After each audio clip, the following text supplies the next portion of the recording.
Hello everyone. Hi, good morning to all of you. I am Aina Iduras, the MC of the day.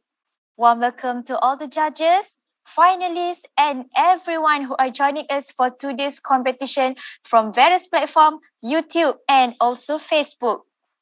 Welcome to the final stage of Coolest Projects Malaysia 2021. I am very sure that all of you are very excited and can't wait to see our finalist projects and their presentations. So first of all, I would like to thank our honorable judges for volunteering in judging our competition today. Let me introduce our judge. We have Ms. Nur Kamarina Muhammad Noor, Software Enabling and Optimization Engineer from Intel Company. Mr. Eric Kwee Eng Kyong, a software validation engineer from Intel Company. Also, we have Mr. Ahmad Firdaus Abdul Razak, a senior cloud service engineer from a national instrument. We have Mr. Shaul Wante from a Gritech company. And the last one, we have Mr. Obuchu from Citron Company. Also, we have Miss Atira here as our timekeeper for today's competition. Before we start with the event for today, let me give an overview of today's competition.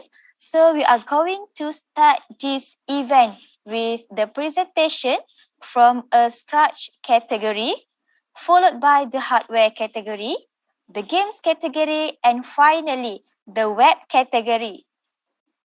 I would like to invite the audience from YouTube and also Facebook to give us a very supportive comments to our contestants today. Okay? So, judges, are you guys ready? Yes. Yes, okay, really. Nice. All the participants, are you guys ready to start with the first category, which is a Scratch category? Okay, let me welcome the first presenter is from Cute Educational Game English Quiz to start the presentation. Okay, the participant, you may raise up your hand so that our team will assign you as a panelist before start the present. You guys may take your time first before start the presentation.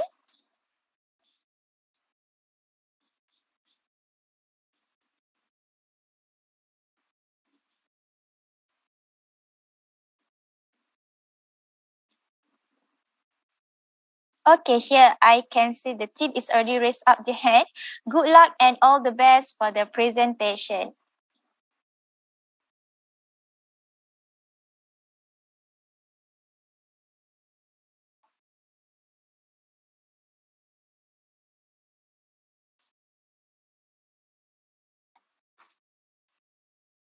MC and judges, can you see my screen?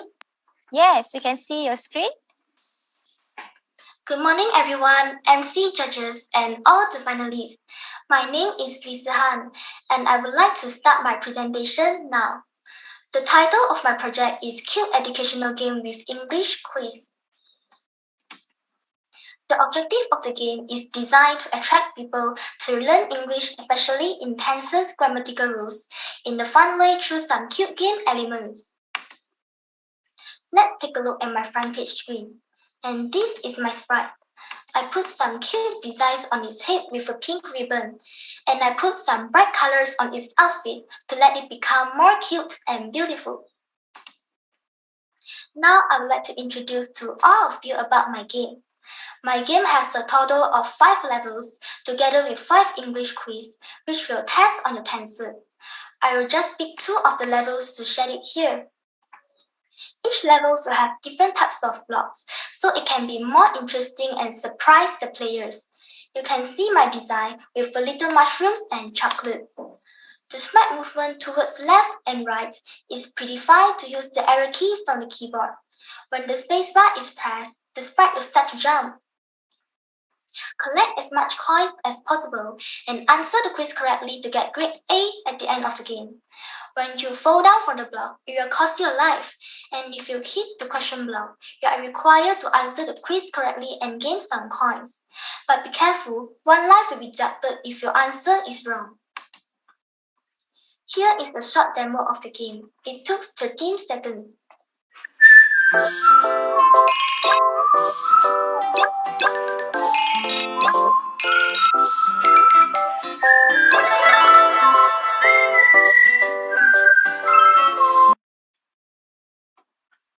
This is the backdrop that I created for those correct answers with a smiley symbol, and you will get a sad face when you answer it wrongly. If you fail at the halfway of the game over backdrop will appear at the screen, and it will motivate you by saying don't give up.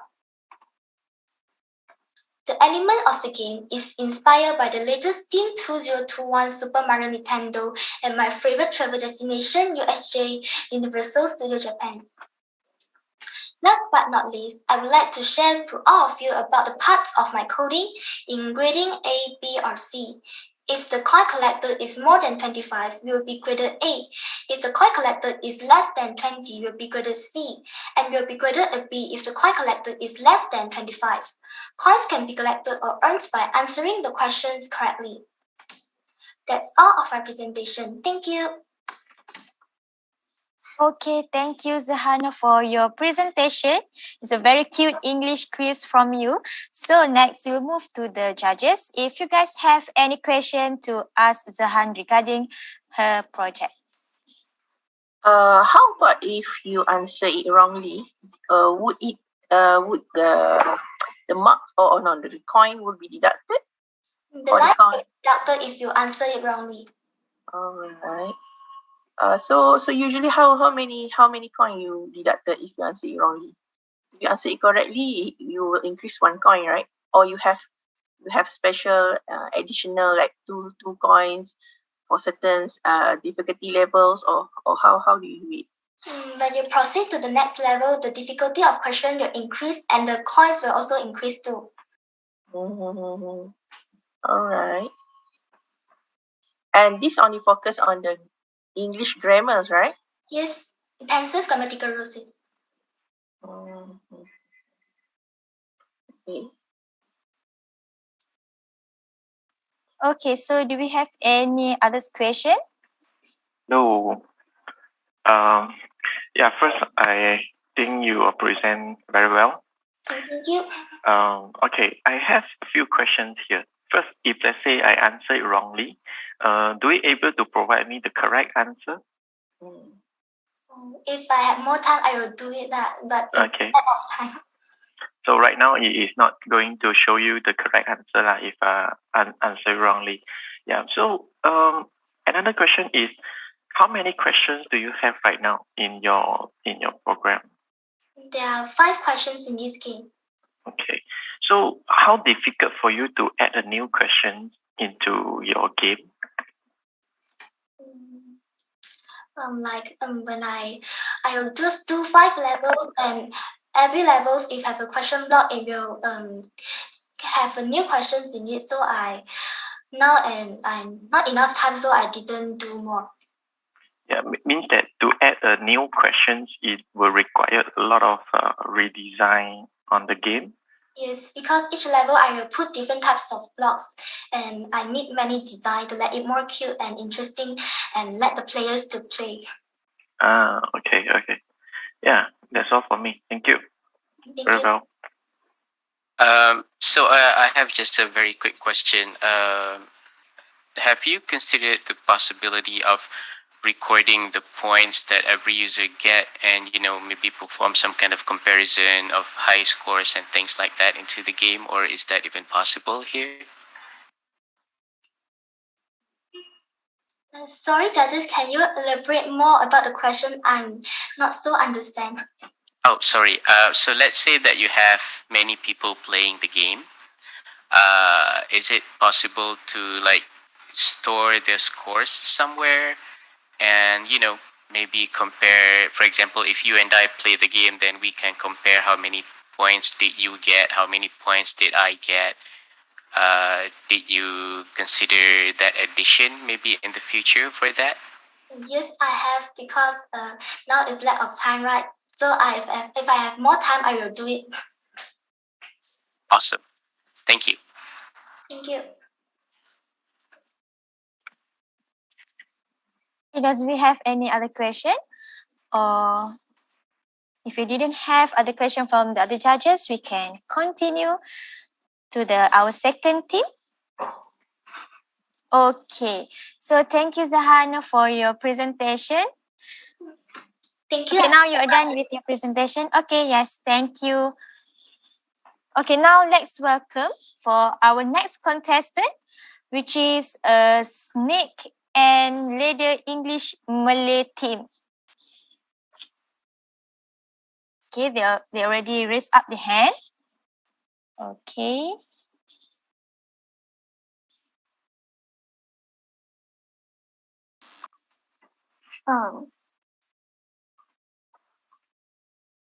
Can hear me? Yes. Yes. Okay, thank you. Hello everyone, I'm Lin Xingru.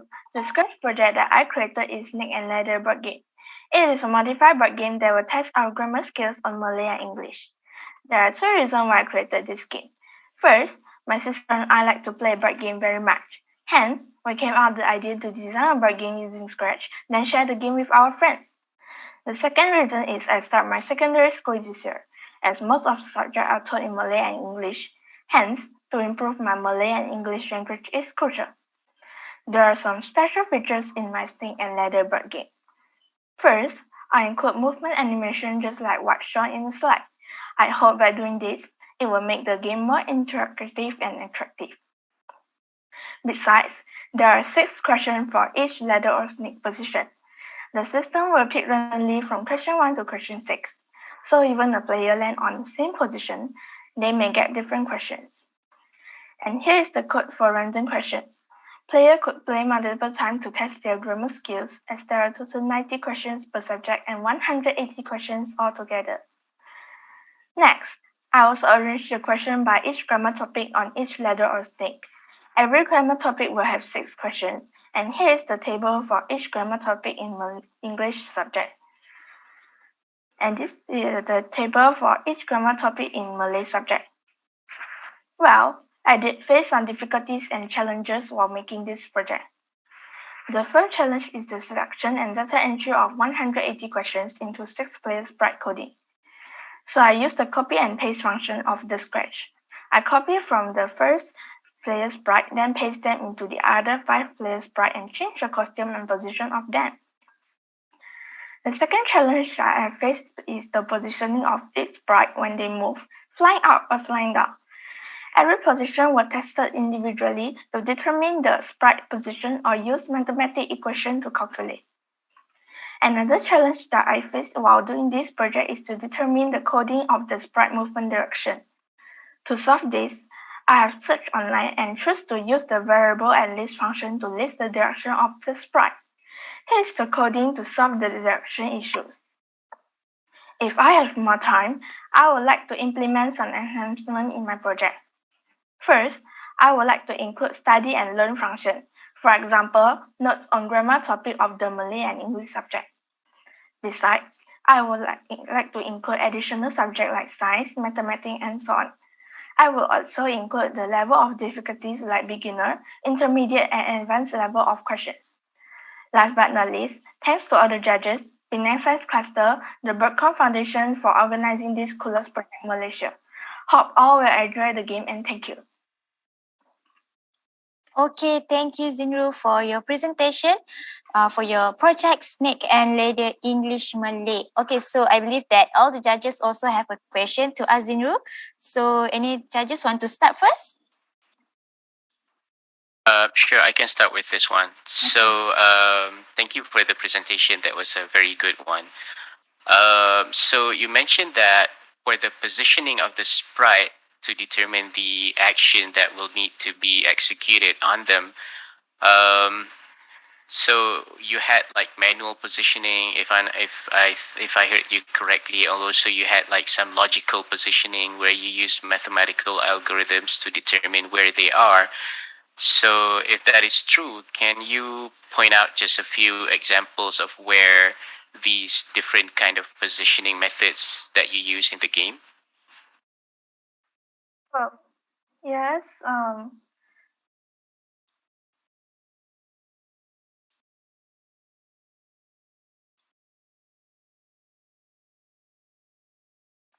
So for my manual method, so I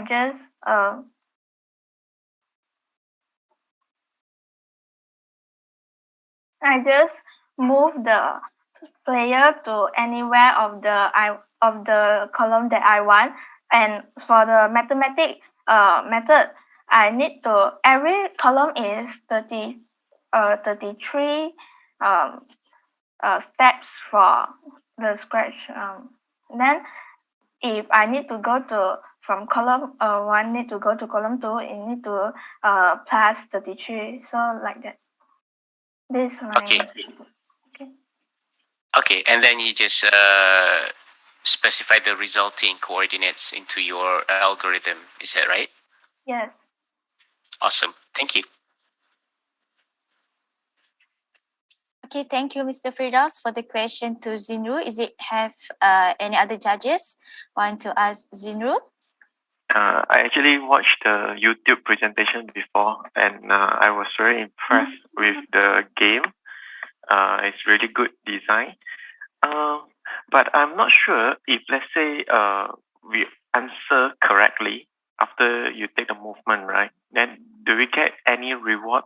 Or if, let's say, you are not able to answer correctly, do you get any punishment instead or something like that? Sorry, my camera, I don't know why cannot work. Is if the player land on a snake or the ladder, if the player land on the ladder, if correct, it will move out, or if not correct, it will stay. And if at the snake column, then if correct, it will stay, and if wrong, it will slide down like this.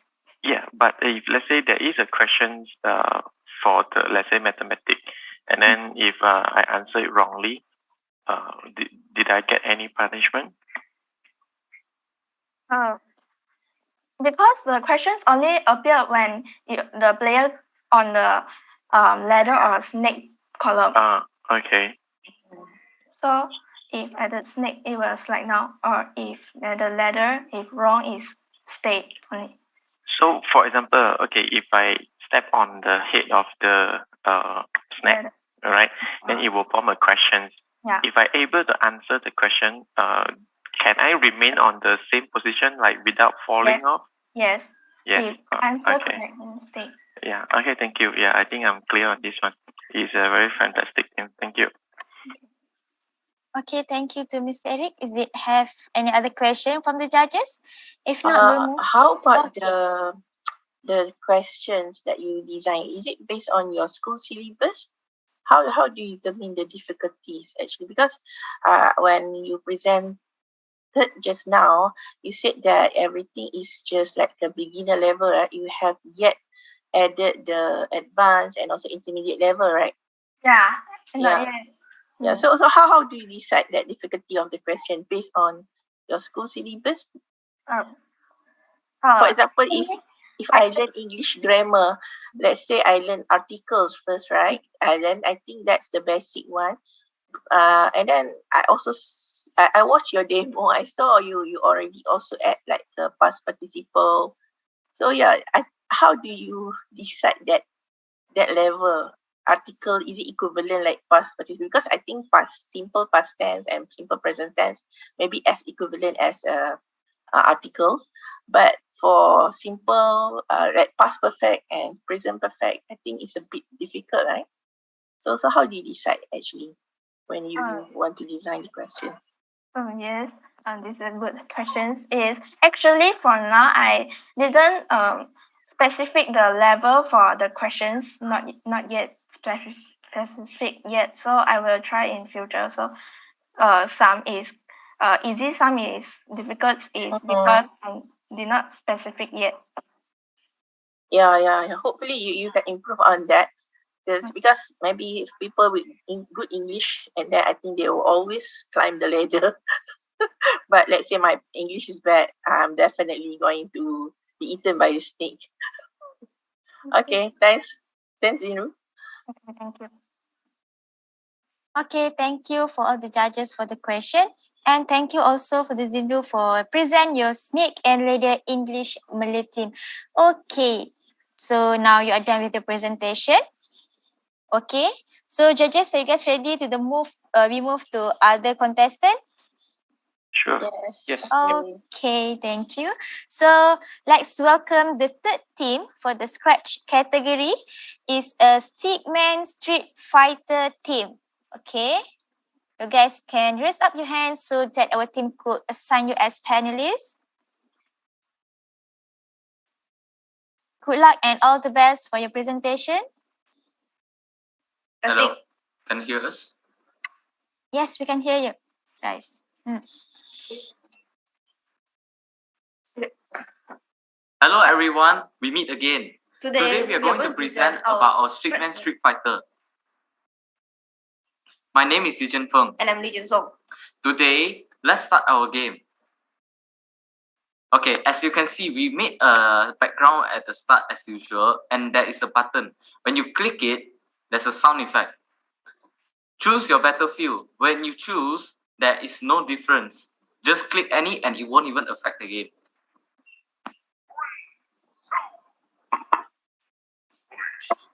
A countdown signifies the start of the game. The rules are quite simple.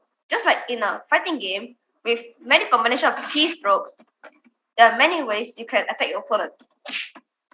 One thing you might realize is that when player 2 attacks player 1, his health increases, along with player 1 decreases. Thus, like a tug of war system. A timer would be nice here, but time spent making this game is a bit too short. When the game ends eventually,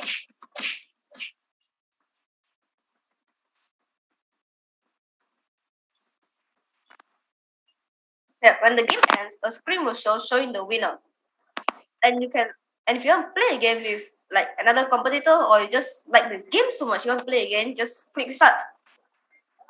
And all the codes restart again. So you can play at the same way but with the same background. That should sum up our game. Thank you very much, and don't forget to try our game.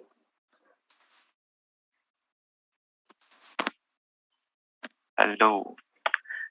Good morning. Actually, I have a question. Do you both like brother or friends? Brother. Oh, we are brothers.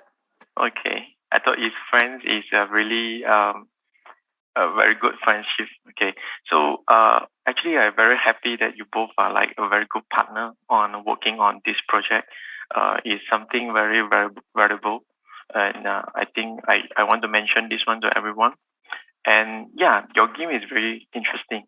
I do have a suggestion is if you can have some kind of like visual effect. For example, someone get hit, right? It got a visualized effect on the screen. Because right now, like you can hear the sound, you get hit, but maybe you get like a bomb, something like that on the face or something. So you can visualize that. Oh yeah, I really get hit, or maybe just pop up the HP that they get reduced. We did sort of add that. We did add the effects. Since it will be a bit hard for people to see that we actually hit each other, there are like little particles around showing that you did the damage and you actually hit them. And like this player, when they hit, there will be effect over there. Little marking. Yeah. So if let's say player 1 going to hit player 2, would it have like a splash? Maybe that's a good idea. Visual effect. It's a good idea. Yeah. Maybe edit sometime. Okay. If we have more time, we could make it. Sure. Yeah. Overall, this is a very interesting game. Yeah. That's all for me. Thank you. Okay. Thank you, Mr. Eric, and thank you for the team. So, any other question from the judges? Yes. Sorry. It's okay, you continue first. All right. Thank Okay. you. So I was just wondering, guys, how did you make that detection when a player has been hit using this scratch code? Can you explain that a bit? Okay. You see like those particles we saw right just now when we said those when we touch the player, it gives a sense that that player 2 is attacking player 1, thus decreasing the health on the health bar. And it's the same for when player 1 attacks player 2. It's the particles which is helping us detect the damage. Okay. All right. Cool. Thank you. Okay, Oh, okay. So Miss Karina, I think you have a question to ask them. okay. With regard of the fighting move lah, okay. Fighting move, okay, they can punch, they can kick, and what else? Tackle. Oh, there are smash, Alright. there are tackle, there are punch, and there are kick. And the Okay. kick must be a flying kick. That's just Oh, think of those martial art moves. I mean, alright. those are not too But complicated. so you don't specify it with any particular martial art. It's like a combination, right? No, just those Mhm. usual things you see on like those cartoons, movies. Those usual things. Alright, And alright, alright. arcade So games. alright. So it's not specific like to karate or to taekwondo, right? So okay. Alright. So if okay, related to Mr. Frida's question, right? Let's say for example you're punching but let's say it didn't hit the opponent. So your slide bar wouldn't be affected, right? No, it wouldn't be affected. Yes. Mm. Like when when player one punch, that there won't be any effects unless it hit. Mm. And then there also no like effect to the losing opponents. For example, they're like a knockout, There's no like that, right? They're still No. standing. Yes. Okay. No, that's just an end screen. That's just only an end screen. All right. Okay, thanks. That's all. Thank you. Hey guys, I'm over here from Cytron. I have a few suggestions. Instead of just hitting opponent, can you guys add in education parts of things? For example, when my health is going down, I can ask for help by answering some question. If I answer the question correctly, I get more health. Increase my health. Something like that. So it become education instead of just punching each other. But that is a good idea, but it's a bit like hard mixing education with like violence. Especially when this game is based on the Stick Fighter, which is an arcade game, and it fights each other. Yeah. Because right- It might become a boys game instead of everyone game. Yeah. That's just suggestion. But anyway, good work. Thank you. Okay, thank you to all the judges, and thank you to the Stickman Street Fighter team for your wonderful presentation. Okay, so now you are done with your presentation. Okay, so we will move with the next contestant for the scratch category. So let's welcome our next contestant, which is from InsP team. InsP team, you can raise up your hand so that our team could assign you as a panelist before start the presentation. Okay.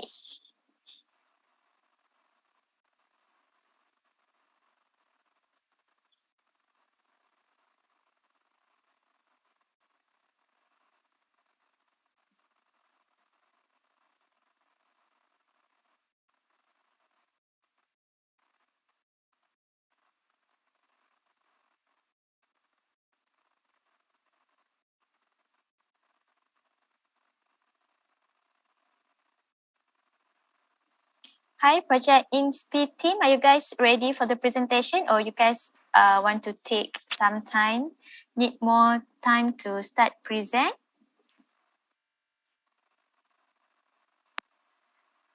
Okay.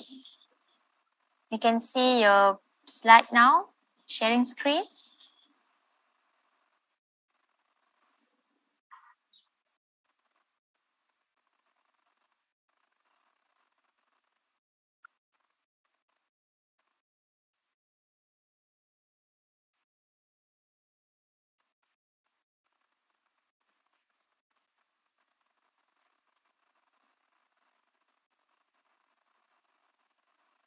So, good morning and hi everyone. We are InsP. Myself is Manjuri and my partner is Ainsley. Today we are here to present on our Coolest Project Malaysia. So what exactly is our project? Well, we created a body movement game using Scratch and Teachable Machine. So all you need to do is move your body left and right to move the penguin, which is our main character, to collect food in order to earn starbits, which is the point for our game. So why did we decide to create this project? Well, we wanted to ease the boredom of Malaysians through the whole entire pandemic. And like I said, this is a body movement game, meaning this game encouraged Malaysians to move a little. So a short introduction of our game. The official name of our game is InsP, and it's actually a combination of both of our names. And not forgetting, SP also stands for penguin, which is the main character of our game, and C on the left for our logo.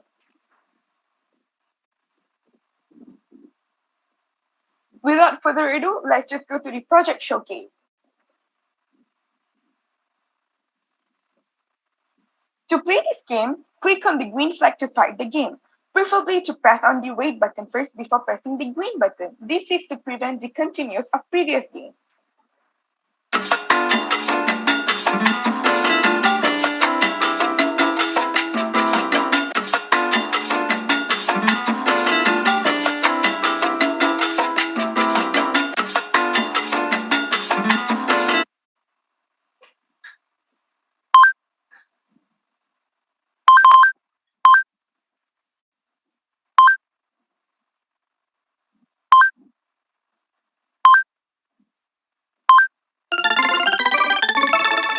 And yes, you will receive the congratulations 100 starbits after collecting 100 foods. But since it's a demo, we just set it into 30 starbits. But in real, collect 100 foods and get this congratulations cert.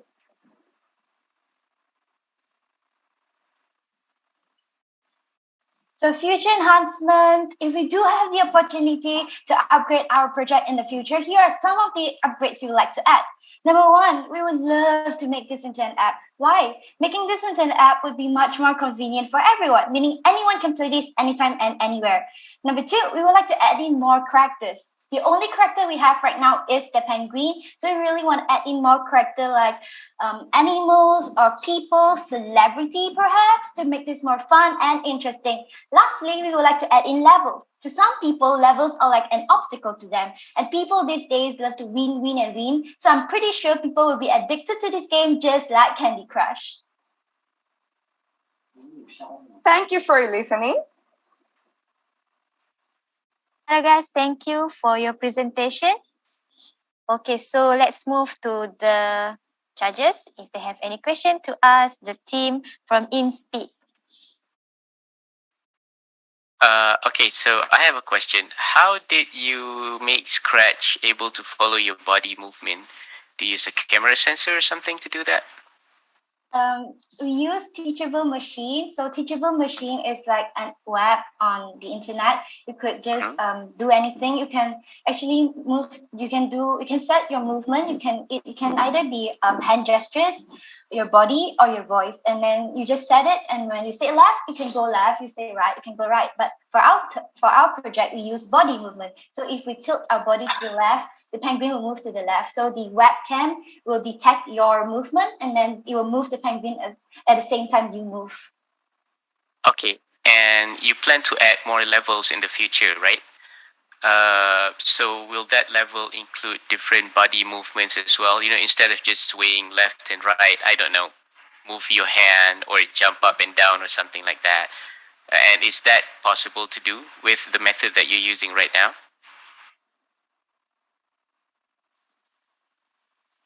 Yes, because with that, we are actually in the levels, we try to make the penguin to move here and there. For in upcoming levels, as you say, we will be making the penguin to jump to get the foods with that same teachable machine.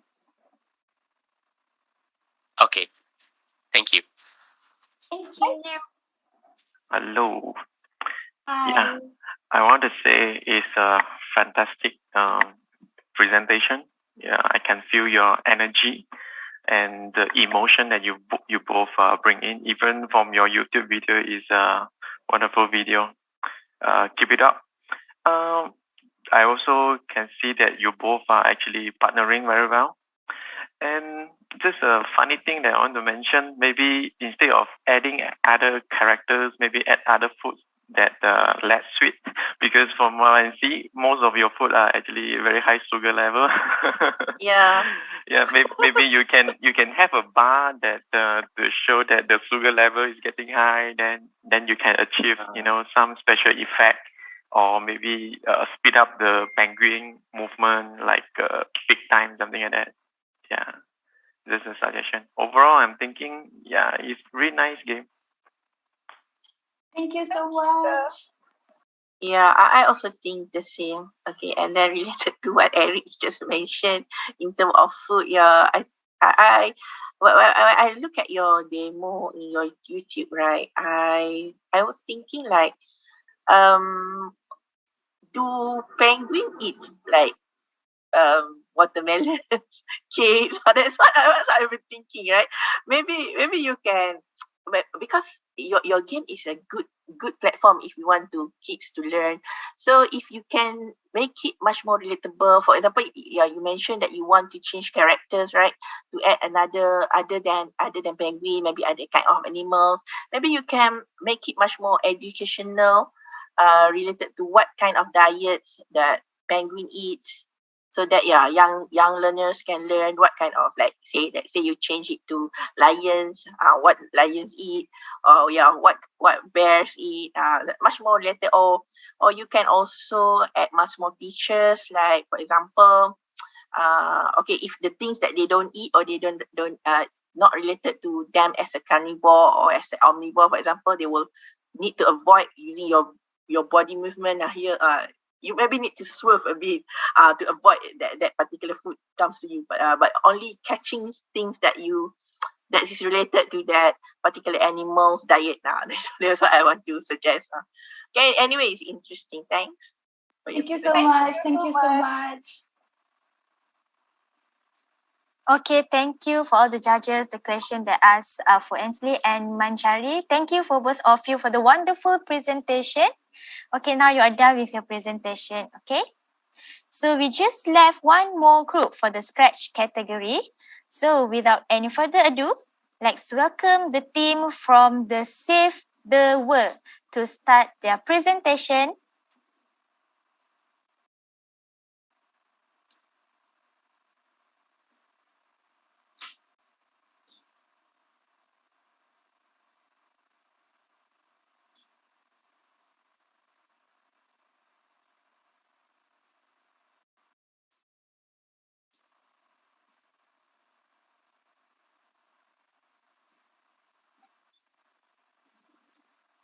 Hi, can you hear me? Yes, we can hear you. Yep.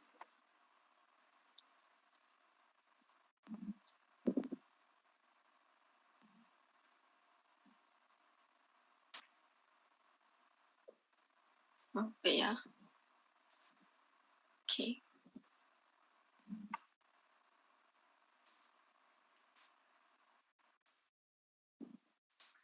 A very good morning to all the judges and fellow finalists. Today, we are going to share our Scratch project, Save the World. Why the title of the project is Save the World is because from this project, we are going to share some basic knowledge about recycling. Isn't recycle is one of the ways to save the world? So that's how it is. Before we start the process of recycling, we have to know how to differentiate the color of recycle bin. We all know that there is 3 basic colors of recycle bin, which is brown, blue, and orange recycle bin. But did you know that what kind of rubbish can throw into this recycle bin? If you don't know, don't worry, you will get to know from our project soon. The structure of this project is similar to platformer game, so it is suitable for everyone to play it. Our game consists of 3 levels. The higher the level, the harder the game, because we will add some traps in it to increase the difficulty. Before the game starts, we will play a song about how to differentiate the color of recycle bin. The lyrics will show at the left-hand side here, and from the lyrics here we can know that brown bin is for glass, blue is for paper, orange bin for plastic, aluminum, and can. Users have to hear the song and only they can go through the game. Because the time is passing, so I will not play the song here.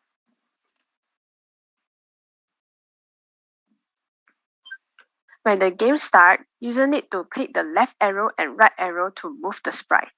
User also need to click the up arrow to jump. Click the space button to go up the ladder. Collect the correct rubbish and throw it into the corresponding recycle bin. If you touch the trap, you will respawn to the starting point. So the user need to be careful, avoid touching the traps. The problem we face when do the project is the main sprite of our project unable to go up the ladder. After that, we find out that the guide function are able to make the sprite go up the ladder. So finally, we solve the problem. That's all for us. Thanks for listening our presentation. Okay, thank you to the team for the presentation. Okay, so now judges, let's ask questions to the team. Okay. Hi. I personally I like this project because it teaches us on the awareness of keep your environment clean, everything, and then which bins to use, right? For example, as a young learner, for example, I have children. I want to teach my child, okay, which bins is for what particular items to be recycled, which is good actually. Cute. Well, first time I watch it on YouTube, I feel, oh, this is good. That's what I said, when I watched this. Okay. When you let's just go to the screen now. Okay, the first level. Okay, I saw that there's multiple items there, right? Multiple items that you need to collect lah. Item to recycle, right? Yeah, on your first level, for example. And then from there, I can see that there's only one bin. So okay, this blue bin, I think this is for paper. So in your game, if there only will be one paper, right? That means you need to only collect one items. Instead, you have multiple choices of items here, but only one item that is need to be selected, right? Yeah. Okay, so you always design it that way. That means there will not be multiple types of other papers in this game. That means you just have multiple choices, but only one correct answer, right? Yeah. How about on the level 2? How does it make difficult for the level 2? Is it because of the ladders? No, it's probably because of here have some trap here. And when the sprite touch the trap, they will respond to the starting point. And this red line is also a trap. It's like it's kind of jar of lava. Alright, if you fall into that trap, then you're gonna lose your turn, right? Yeah, no, you have to. You will go back to the starting point here. Alright. Yes. Yeah, I think basically in terms of awareness education, this is good. Yeah. However, maybe we can you can try to figure out to make it much more interesting a bit. By adding like much more challenge in terms of like graphics of the items, right? Because usually in our daily life is our paper is not like bundled that way, right? Some is crumpled. Maybe you can add that to make it much more recognizable on the types of items that always been thrown in our rubbish bins. That's my suggestion. Yes, thank you. Anyway, it's good for me. It's good now. Thank you. Oh, I have a question. Sorry. Go ahead. No, go ahead. Okay, thank you. I have a question. How about the song? Is it the one your creation or? The song we play in the game is we search from YouTube. Okay. Overall, I'm thinking the song should be the selling point of this game. Means that personally, I'm thinking if repeating the song actually help people improve their memorization on the lyrics, and then from the lyrics itself, it can actually guide them every time they want to segregate a rubbish or something, right? They can recall about the song. So yeah, I don't know whether you can do it background music during the game session or something. Okay, or maybe every level that you start a new level. And one more suggestion is so one level we only need to pick up one rubbish and then pick up the correct one, right? So I'm thinking it might be too simple. So maybe you can like one level, and then after you pick up the right trash and then you put it in the dustbin, it will refresh and then it kind of like randomly generate the rubbish again. And then they have to do a few times. Okay, if they get it all correct, then they can go to the level 2. Yeah, this is my suggestion for your game. Yeah, thank you. Overall, I'm thinking the music is really educational. Okay, yeah. Thank you. What about having multiple bins in one level, maybe on a higher level, and then you also have different kinds of recyclable items to pick up, and then if the user picks up the wrong item and put it in the wrong bin, then maybe you can have like a pop-up or something saying, hey, you got the wrong item, try again, or something like that. Have you thought about something like that? Yeah, when the user collect the wrong rubbish and throw into the recycle bin, we will send the message is you collect the wrong rubbish and you have to, and then the sprite will go back to the starting point and they have to, and all the rubbish here will change. It's like a random change. So user have to pick again the correct rubbish and throw into the correct recycle bin. Okay, so is that already incorporated at a higher level, or is it something for the future? If we have more time, we would like to create a leaderboard or a multiplayer game and make special our game, like just now how the judge say, have more multiple choice. It's not only just one, and you can collect 2 in a level, more than 2 Right. levels. Okay, thank you. Thank you. Okay, thank you to the Save the World team for your wonderful presentation. And also thank you for the fellow judges for the questions to them. Okay, so now we are done with the Scratch category presentation. So let's have a quick 10 minutes break. So please stay in this room, but you may off your camera and mic if needed. Okay, so we will start back for the hardware category presentation at 10 a.m. sharp. Okay, thank you.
Okay, hi everyone. Thank you for stay with us in the Zoom and also in the other platform, Facebook and also YouTube. Welcome back to the final stage of Coolest Projects Malaysia 2021. Okay, so now we will continue with the hardware category. So judges, are you guys ready for the next category? Yes, we are ready. Okay, nice one. So let's welcome the contestant for the hardware category. The first presenter is from Project RES team. Okay, do not forget to raise up your hand so that our team could assign you as a panelist to start the presentation.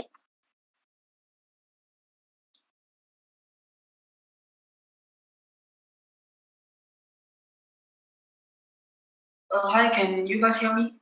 Yes. Yes. Good morning to all the judges. Today I would like to present to you my latest project called Project RES.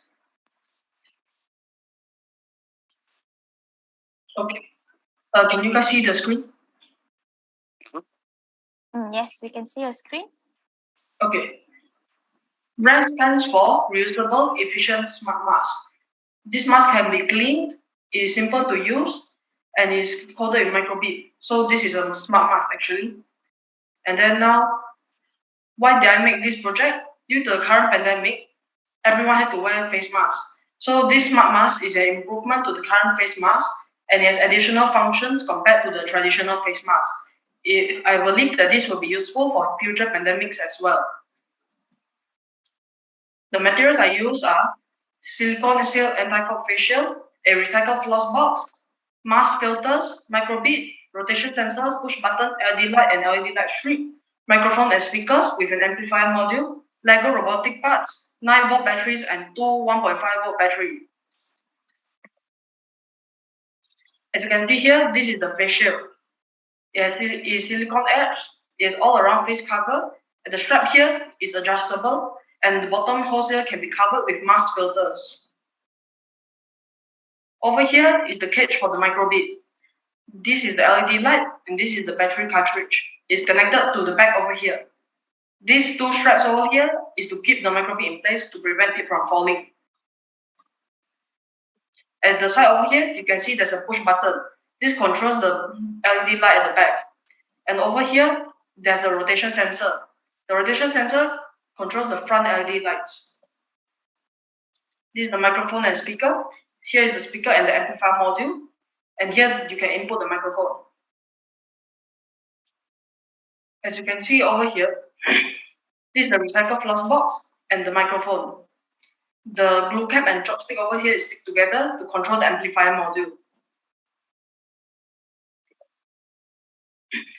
For making this project, some difficulties I've encountered is making the cage for the microbit and fixing the parts onto the facial, as well as coding for the LED light strip. I've overcome all these problems by trial and error and finding the correct parts and ways to fix it on. If I have more time, I will add a retractable mechanism so that users can see the screen. I also add and code motion sensors to detect incoming objects towards the users, such as vehicles. I also add connected earphones for the users to play their favorite songs. For future improvements, the plastic screen will be changed to toughened glass with glass technology. It will use voice recognition to control. It can switch modes depending on the circumstances. Augmented reality mode will be added. You can use this mask for work emails, calls, or search for information. For example, using it for GPS. Users can design their display screen layout, and an AI system will be built in to carry out all the functions. Thank you for listening to my presentation of Project REST. Okay, thank you for the presentation. Now we will move to the judges. If you have any question for the GRZ. Okay. Hello. So thank you for your presentation. It's a very good one and a very good idea that you have for a product. My questions are, so you talked about adding features to that, GPS and email and all that, and an AI function to interact with that. So what kind of interface are you planning? Will that be voice-based or something else? Well, my plan for this is actually to make the screen into glass technology with AI function. So when you let's say you say, show me the GPS. So maybe I'll add like a control function where if you say a certain word, the mask will activate. So you can recognize your voice first. When this gets into mass production and you first get the product, maybe it will say instructions on that. And when you first activate a mask, it will ask you to set your voice. So you can say like, you'll come out pre-recorded sentences like say hello, so the user have to say hello, then it can recognize the voice. Then after that, it'll start, and maybe the users can start by saying, hey, smart mask, then it'll activate. Then maybe you can say, smart mask, show me the way to the nearest coffee shop. Then the GPS will show up and you can go to the coffee shop, something like that. Nice. Sounds like Jarvis from Iron Man. Nice.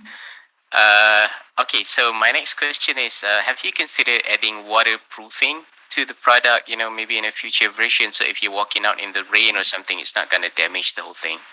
Yes, I've considered that before, but due to the materials I have right now, I don't have the materials to do so. But what I was planning was to add plastic wraps on top of the mask that can be folded down during rain time. So it'll be a clear screen and it'll be attached to the top of the mask.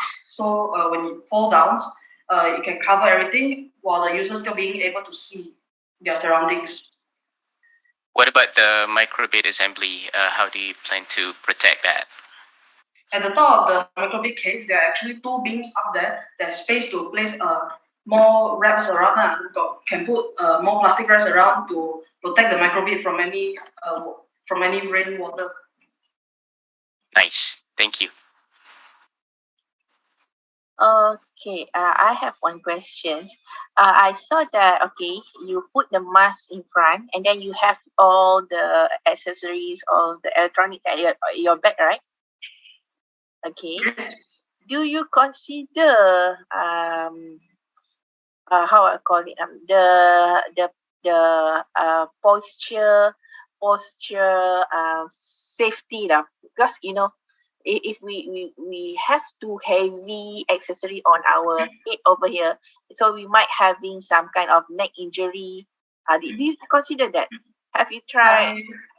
I have tested this mask before. I've worn it before. At the back there is actually not that heavy actually, because I have balanced out the weight of the mask with the facial in front and the microphone at the back. I have balanced the weight out to make sure that it's comfortable for the user to wear.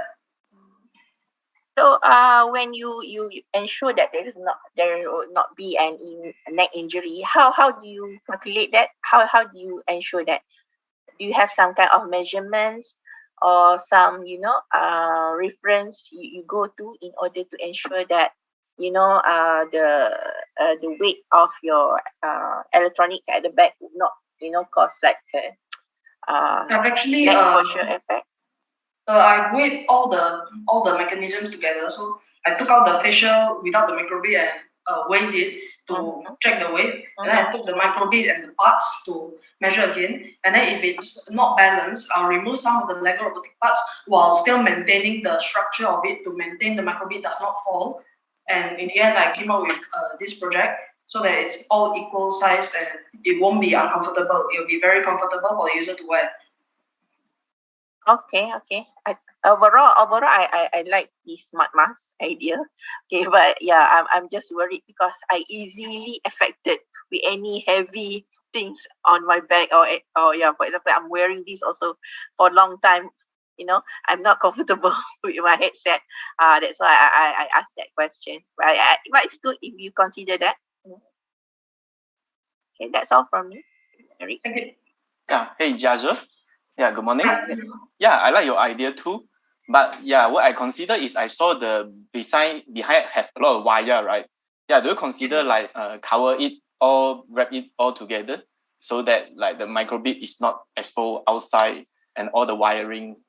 Yes, I've considered that before. So my original plan was to cover up the microbead in a cage that is non-electric conductive. So when I put the cage inside, and it can also attach to the Lego robotic parts connected to the back of the head to make it safer for the user. Okay, no problem. Thank you. Hello, Jazza. Yeah. Okay, I actually I have a question. Like I saw you mentioned you use N95 mask, right? But in your demo, I'm not seeing the mask. So, for example, if I want to replace the mask, how would be the effort required, or how difficult or how easy to do that? Very simple actually. I'll off my virtual background to demonstrate. Sure. Okay, as you can see over here, for next time, this company actually already made this kind of face mask filters that sticker at the back for you to stick on. So I've actually bought these mask filters, and because there's a sticker at the back, so I've came out something like this. It sticks to the back, and all those velcros you see here are actually connection for the microphone. So you connect it in, and when you wear it on, this microphone will work. So if you connect the velcros together. Okay. Yeah, I'm seeing you probably have a sealing issue because probably you lack of the material. There might be a leak on the mask sealing there. If you need help, you can find me. I have a 3D printer. I can print something for you. It won't actually. I've tested it before while wearing the mask because there's a speaker here. The speaker is not covered; it's outside. So when you talk, I've actually tested it with the positions of the microphone or where to place it. And I found the perfect place to place it where you can produce the most voice while having the mask filter over there as well. Oh no. What I mean leak is if as long as there is a tiny gap, right, the virus or the bacteria able to go through. So means that your filter is not effective because it can bypass your filter, can go through from the seams on the surrounding. So you need a perfect type in the surrounding so that you will enforce the virus have to filter through the mask filter. And this might create another problem for you is you might having frogging issue. So yeah, right now I'm not sure how long you have been wearing that. I believe if you're wearing more than 5 minutes, you start to have a blur surface. This mask is actually has a anti-fog screen. It's a as I mentioned earlier, this screen is an anti-fog screen, but the idea you gave is actually a very good idea. I'll consider adding it in my future add-ons. Yeah, I can see this is a very huge project. I wonder, do you have any partner that helping you to work on this? Yes, I actually got help from my parents, from my father, to do some soldering for the amplifier module. Okay, good. So I will recommend you, if you plan to carry on this project, right? You might need some helper. So look for your friends or someone that can have a partnership with you. I believe you can further enhance this idea. Yeah. Okay. Good work. Thank you. Thank you. Okay, so thank you. Thank you to the judges. Thank you to the judges, and thank you for the project rest for the presentation. Okay, so now you're done with the presentation. Okay, now let's welcome for the second group of the hardware category, which is a Wi-Fi home guard, to start their presentation.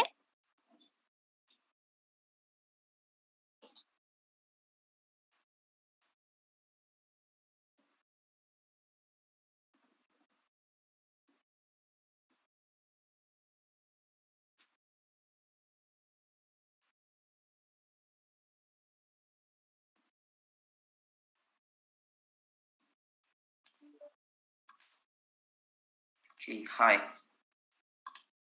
Hi. Okay, I share my screen first. Okay, sure.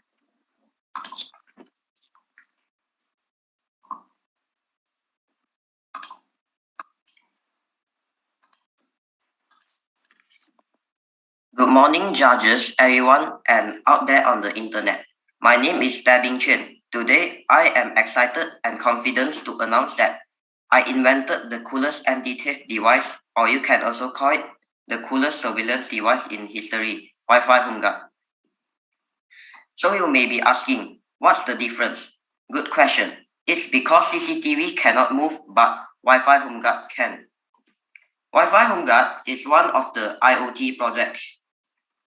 So this is the future. Maybe in 2024, everybody will use Wi-Fi home guard. The 2019 surveillance device maybe will be eliminated. And also maybe later in 2030s, we no need security guard anymore. The surveillance humanoid will do the boring jobs. So these are the features of Wi-Fi home guard. Judges can take a look in this slide. I use a maker sponsored by Penang Science Cluster to make the AutoCAD Smart Charger, and a BMS board is used for the second AutoCAD defense. This product is really easy to use. Just get the secret URL under the robot, then paste it to your web browser, and done. So now, these are the Wi-Fi home guard overview. Just take a look at this part.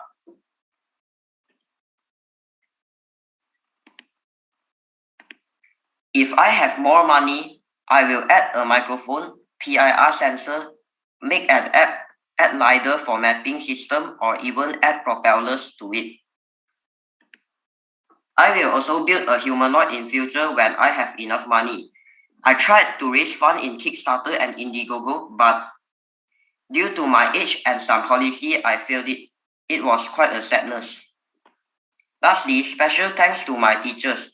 Thanks to Puan Teo, who taught me HTML programming, Puan Tan, who taught me basic computer science, and Sir Shafawi from Penang Science Cluster, who taught me more about Arduino.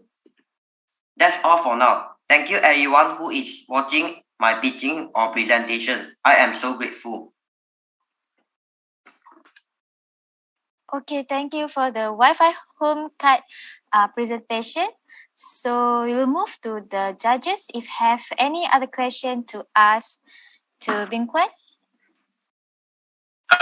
Thank you for the presentation. So I have a very quick question. What's your idea about preventing tampering of the device itself? Let's say if it's a CCTV camera, it's attached to your ceiling, it's difficult to get to. But with this robot, if it's walking on your floor and somebody breaks into your house, pick it up and throw it out, do you have any idea on how to prevent something like that from happening?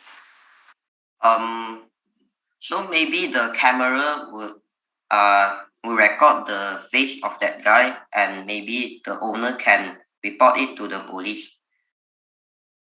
Okay, what about, something like, I can walk to it from behind while it's charging, for example, but what about, adding maybe a siren to it, so if somebody picks it up, it's gonna produce a very loud sound or something like that? Yeah. Have you thought about something like that? Maybe this can link to the owner's house alarm. Okay, cool, thank you. Okay, thank you. Okay, hi Bingkwan. Okay, that's a Firdaus question, right? I saw the camera. The camera can be tilted, right? Yes. To certain degrees, right? In order to have a proper view.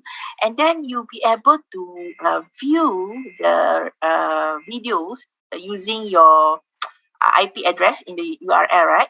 Yes, in the Is web. it recorded? Can you do you have it recorded, or it's a live view? Yes, it can be recorded, and it is also be live view.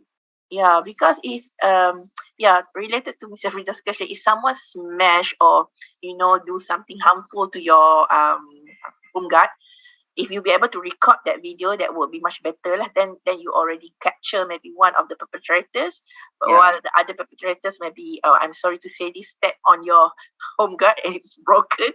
Okay, so that you already have one record of it. Yeah. And then another thing, okay, I watch your demos. Okay, I like this idea actually. I watch your demos. Whenever you move the robot, right, the home guard, the motor sound quite loud. I think it's going to alert the perpetrator if it sounds too loud. Maybe I'm suggesting you can use much more quiet motor, so that you can move stealthily, more sleeky, so that your perpetrators won't realize that something is, something is actually capturing. They're doing their bad things in your house. That's my suggestion. Overall, I think it's good. Okay, thanks. Okay, maybe I will do some improvement in my motor. Yeah, it's quite loud because I definitely noticed. Oh, this robot is capturing my picture or my videos or watching me. Okay, thanks a lot. Okay, thank you. So, okay, Bingkwan. Yeah, I did the similar thing like your robot before. So I totally can feel the difficulties and the challenges that you have, resolved. There are a few things I want to further highlight here is I look at the charger port that you have, right? It seems like the two connection pins are very close to each other. So it might have some hazard issue because if not mistaken, your voltage is 18 volt, right? Actually the output is 14 volts and 2 amps.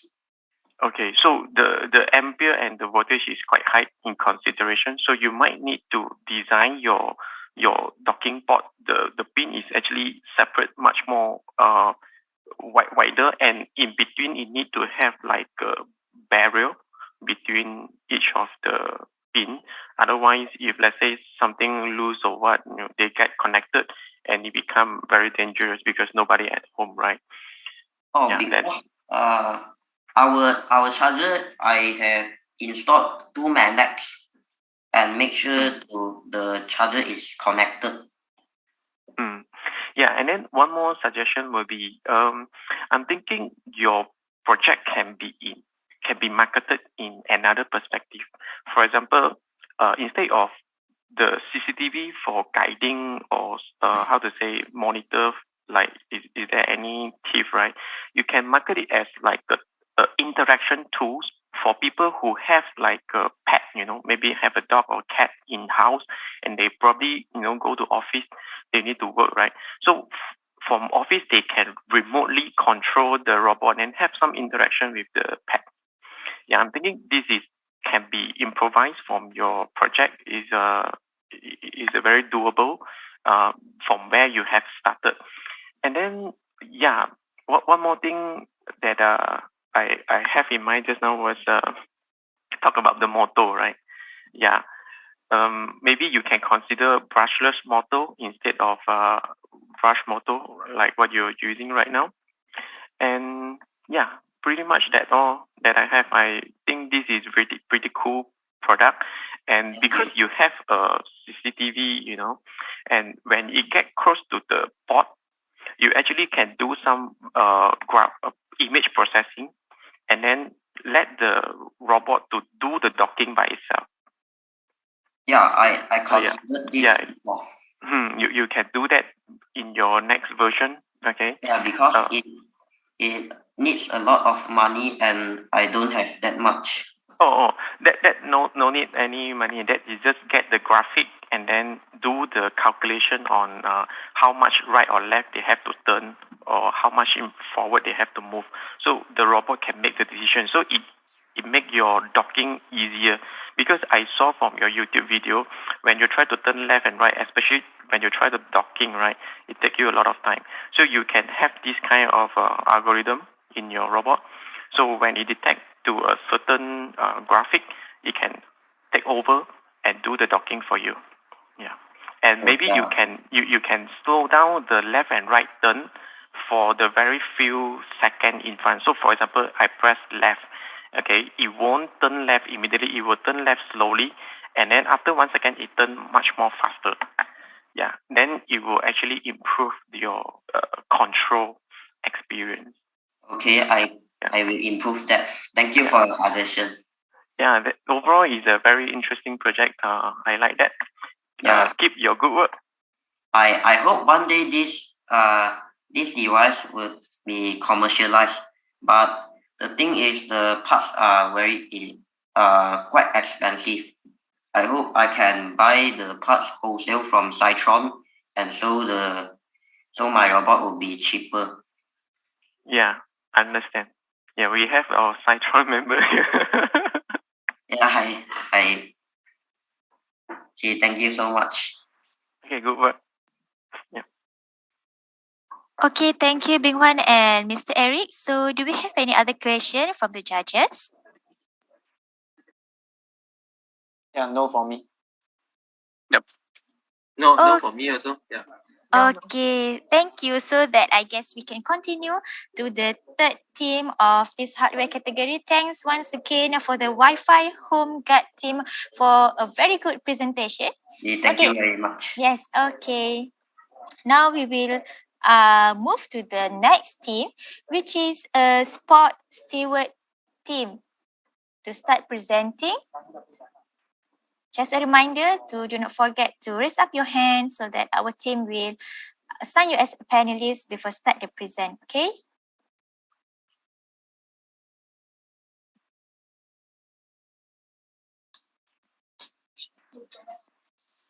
Yeah, we're ready. Good morning to all the organizers, judges, viewers, and friends. We are Team Proca. This is my teammate Tan Ming-Chi, and I am Lee Sao-Shen. Today, we are going to present our team coolest project, Sport Stewards. Sport Steward, is it a person who helps you during your workout section? It's not a person, but it is an interesting accessory which helps you with your posture during physical exercise. Interesting accessory. That's quite fascinating. How does it work? Let's try it out.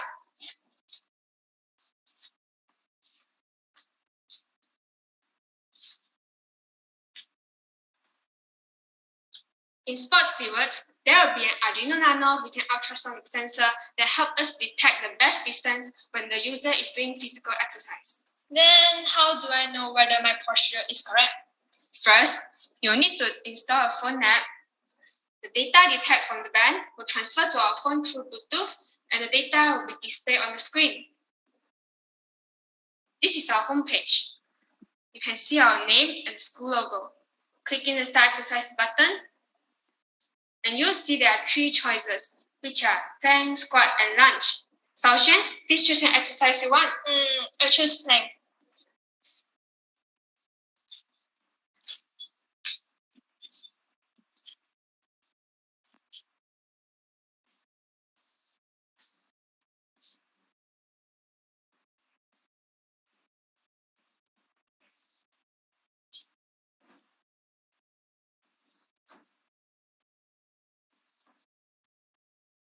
Please wait a second.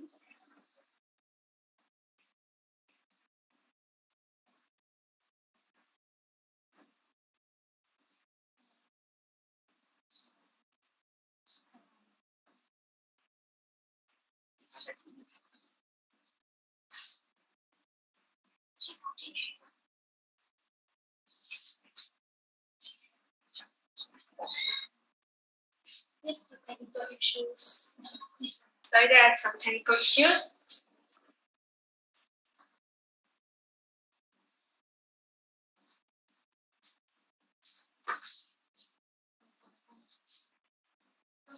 Okay. So when Sasha is doing the exercise, the data will be displayed on the screen. Also, her posture, when her posture is incorrect, it will produce a buzzing sound to alert us. So the user does not need to look at the phone all the time.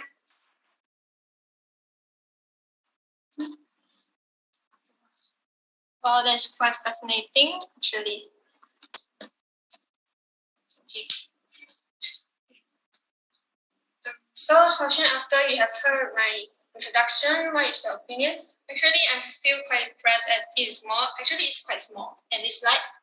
And it does not actually influence me during my workout section. If it is possible, I wish that I could promote it to my friends who love to do sports and even my PE teacher. This concludes today's presentation. If you want to know more about Sports Steward, please go to the YouTube page and type Sports Steward, and you can find the page like this. If you like it, please press the like button. Thank you very much. Thank you so much and have a nice day. Okay, thank you for the Sports Steward team for the wonderful presentation. So next we'll move to the question from the judges.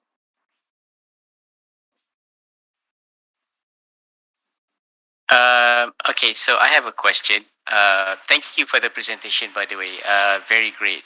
So I'm just wondering, how do you account for people with different physical dimensions? You know, I think I saw in your video earlier that it measures the distance between for example, the floor and the body part that you're measuring. What about, for taller people or for shorter people, can you make adjustments to that measurement with your application? For now, we aren't able to let the user customize the data because we haven't go to that point yet. For now, we use the most average height where we can find on the internet, and we also use the person's height of our friends we can find to help us find the average distance for now. Okay, got it. Thank you. Yo, hello. Yeah, I have the same thought about Mr. Feathers. I think maybe in your interface you can have a input box for user to key in the like for example they are doing squat, right, or something, the distance they want, maybe 12 cm or something they can set, and then your sensor will reflect accordingly to the input they provide. Then one more thing I am thinking, with ultrasound might not able to collect enough information about balancing on the posture. You maybe need to consider having a different type of sensor. Do you have any idea in mind?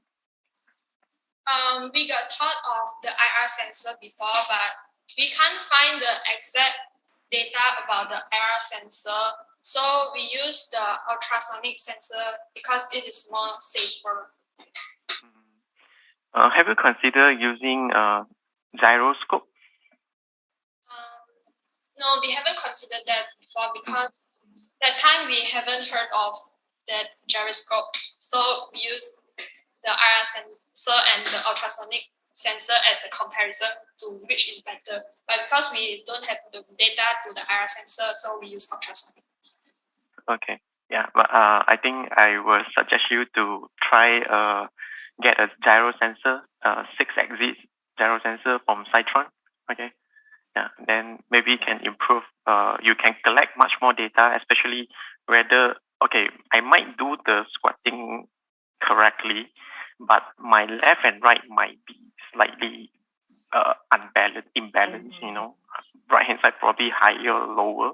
So if with a gyro sensor, you're able to read that, or whether am I, you know, imbalanced in a certain degree. Yeah, overall is a very good idea. You have healthy in mind, and this actually will encourage people to do it exercise in the right way rather than just blindly do it. It's a very good project. Keep on. Thank you. We'll consider that. Okay, as for me, I saw in your apps, right, you got like 3 different exercise, right? Yes. Okay, so you have pictures there. Okay, and then you need to select on any of that picture. Let's say you choose plank, you select on the plank, and then okay, it will after you select it, then it will set all the measurement for the plank, right? Yes. Okay, so you do your plank, and then if the distance not correct, okay, then it will generate the sound if it's too near, right? Yes. Okay. So if if it generate the sound, and then you need to continuously correcting your posture, right? Until it doesn't make any sounds, right? Yes. Okay. So for example, if I am a big person, okay, so that is related back to Mr. Spirito's ask lah. Just ask, okay, about different dimension. So I might not be able to lift my stomach area, my abdominal area up, okay, to reach that safe value, that safe posture. So do you consider the acceptable posture for beginners in the plank? Yeah, for in plank lah, for example, because I don't think plank is something easy, but you guys, I know, very fit. Normally you can do plank very well as compared to me. Oh, I definitely gonna make your ultrasonic sensor sound all the time. It's easy for me. So I was like, maybe in terms of feature improvement, I would like some features to consider for people, that is not like athletic like me, that just want to start doing plank. And overall, I like your project actually, because we need to ensure correct posture in order to avoid any physical injury happens to our body. Okay, good work, Inchi and Shasha. Thank you. So do we have any other question from judges before we move to the next contestant? Yeah, no for me. But this is very fresh idea. It's very good. Okay. No for me too. Thanks. Okay, thank you for the judges, and also thank you for the sports steward for the nice presentation. Okay, okay. Next, we will move to the fourth team for the hardware category, which is a Project Midnight Pet Scarer team.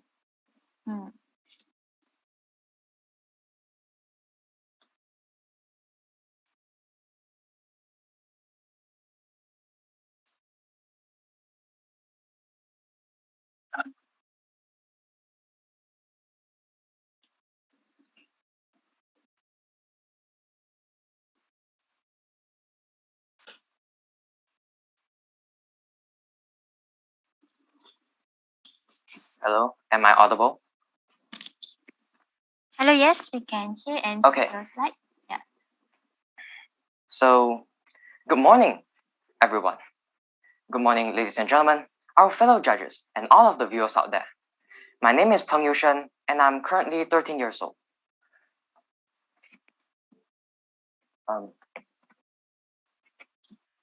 My project name is Project Midnight. So it's basically a bat scarer. The purpose of this project is to scare midnight bats away from the back of my house. Therefore, stop the bats from leaving their droppings and not making it such a hassle, needing my mom to clean them up. There are a total of 2 stages when this device is activated. The first stage is that the box will display a bright RGB white light in front of the box. The motion sensor in front of the box will sense any motion made by the bats and will trigger the lights. The bats are very sensitive to white light, so they will avoid it if any possible way. The second stage of the project can be activated if the bats were to try to attack the box. The force of the box attack will cause the box to shake.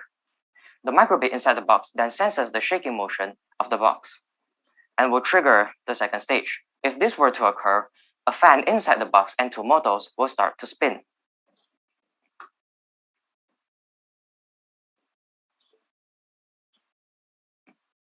The fan inside the box will spin and hit 2 4-paper strips, producing sound. And the 2 motors beside the box serves 2 functions. They spin and hit another set of 4-paper strips to produce loud noises and also propels light objects, which in my case, small foam balls or crumbled up small pieces of paper. Bats dislike the sound that 4-paper makes, which added to the bright light and the sudden movement and sound the box make should be enough to scare them away. How are the motors connected to the microbit? When the system is triggered, the microbit will emit a 3-volt signal, and then the relay will detect the signal and activate the 9-volt battery to distribute the power to both motors, which activates the motors. After 10 seconds, it will deactivate it. As you can see from the box, I made some slight design changes from a normal box to a box with design with paint and added wood. I added this wood texture not because it only looks cool, but it adds an extra layer of hardness to the box. I believe it's my camera freezing.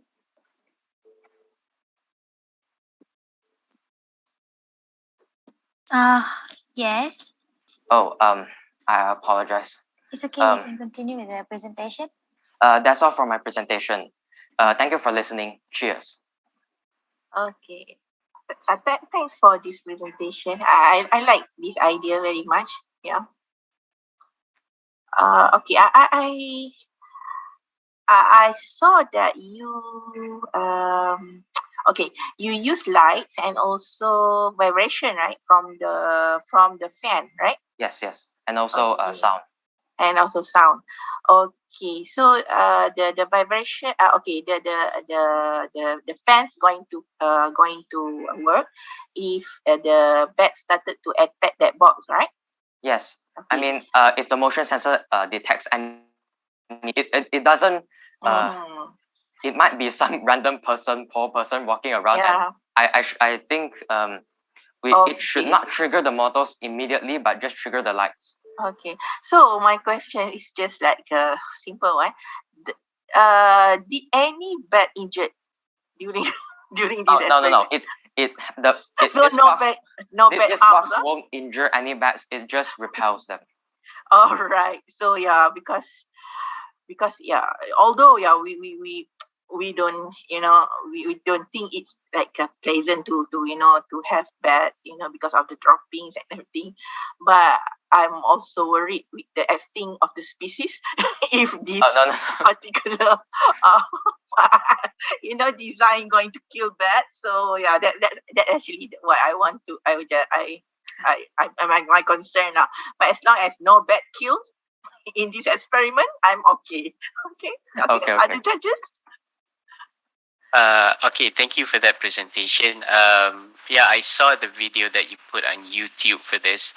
I think the noise that it makes, and probably if there's vibration or things spewing out from the box, it's not just going to scare the bats. I think it's going to scare the living daylights out of my cats as well. So, I think it's going to work.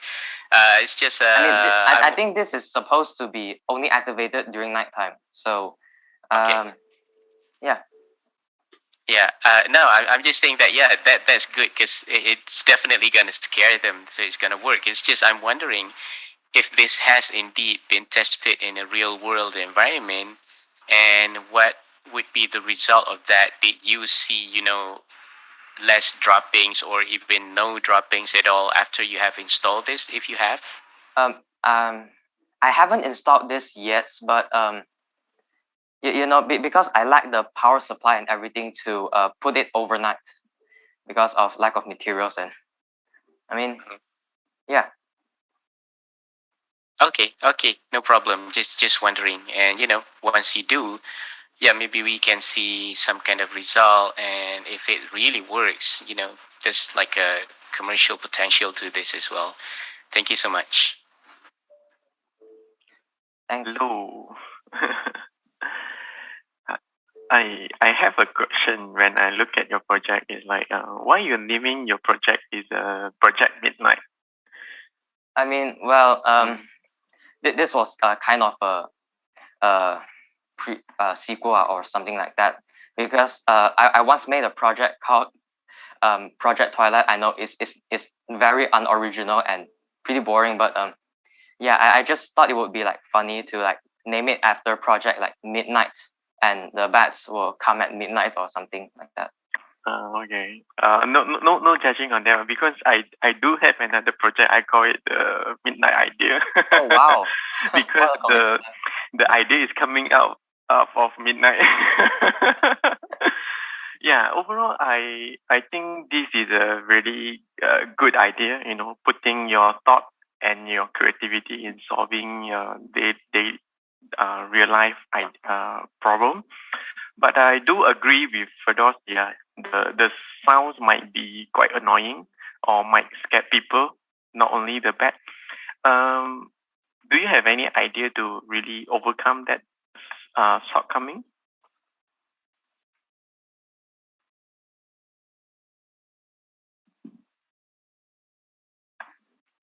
Sorry, I think it dropped. now, yeah.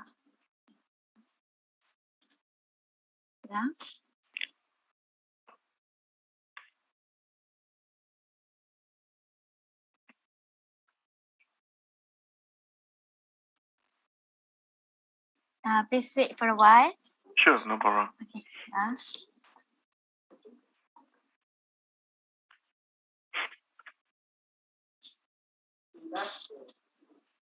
I think the line sebab tadi pun dia punya video tak clear. No? Okay. I'm apologize because suddenly the whole Zoom got error and just. Do you get my question just now? Sorry. Yeah. Can you repeat it? Okay. So I mean that I do agree with Mr. Firdaus. The sounds of the motor, right? When it generates, the noise might also scare people or annoying to people. Do you have any idea to solving this issue? The noises and everything only activates if the box was to be attacked. So, but this box was made to hang on below the roof. So I don't think the cats will be able to jump up and smack the box.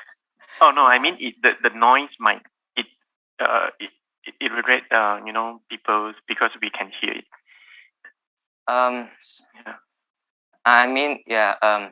That is cons of this project, but the sound was made to repel the bats.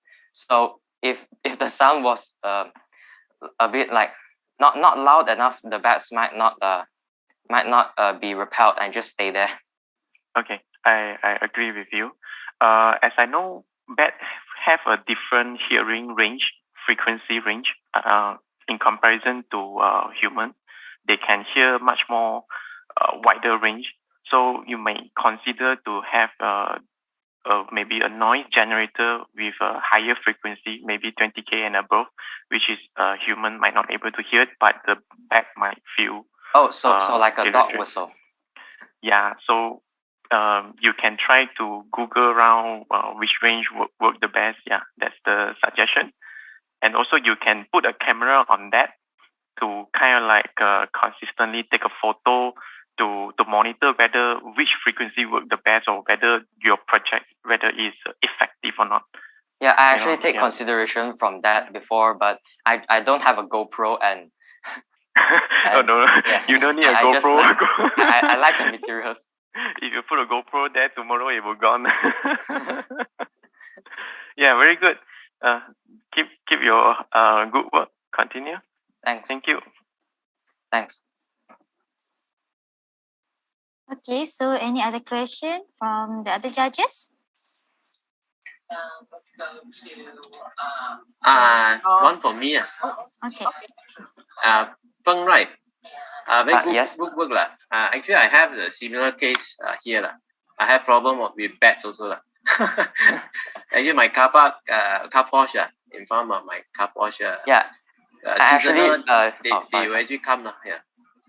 Actually, last night just have bats hit my house for a bit, and there are droppings in the back of my house. Just last night. I agree with Firdaus and also Eric lah. One is the noise. Actually, bats have higher pitch noise. If I'm not mistaken, it's like ultrasound. It's like 40 or 42K, where human cannot hear it. So you can, amplify that 40 or 42K as much as you like, and we don't hear it. And that will actually chase them away. Another thing is the installation, as you also have problem of installing it. So how can you make it easy to install? Where the power can come from, right? A consistent power. For example, if it's not using motor, right, you can consider using solar, right? And when there's daytime where the solar is charging, you don't need to activate, right? Because the bat doesn't come at daytime. So when the solar gone, then you can activate it. So something like that, easy to install. Yeah, that's actually a great idea. This is just a prototype, so I might try adding like a rechargeable battery inside to replace all of the other batteries that needed to be changed once in a while, and add some solar panels on top, maybe. Yeah, it's more to suggestion. Definitely, I understand that this level you did a very good job. Don't worry about that. Just a suggestion. Okay.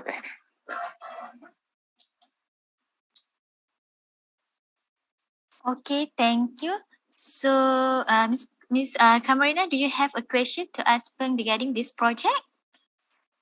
No, that's all. Okay, so thank you for the wonderful presentation, and thank you to the judges as well.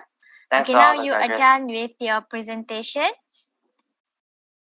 Okay, so next we will move to the last group to present for the hardware category, which is let's welcome a smart Dustbin team to start presenting your project.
Can you hear me? Yes, I can hear you. Yes, okay. Good morning to the honorable judges and fellow contestants. I'm Hyun Ray, and today I'd like to share a product I've made, a smart dustbin. The problem that I face in most dustbins nowadays is it contains many stinky, dirty, and hygienic things in it that also attracts many types of pests to it. And also, it might even pollute the environment now. Besides that, we're also now in the COVID-19 pandemic situation that makes people have a fear of contact with anything that might have caused them with infection. It's just that it also makes them emphasize more on their personal hygiene.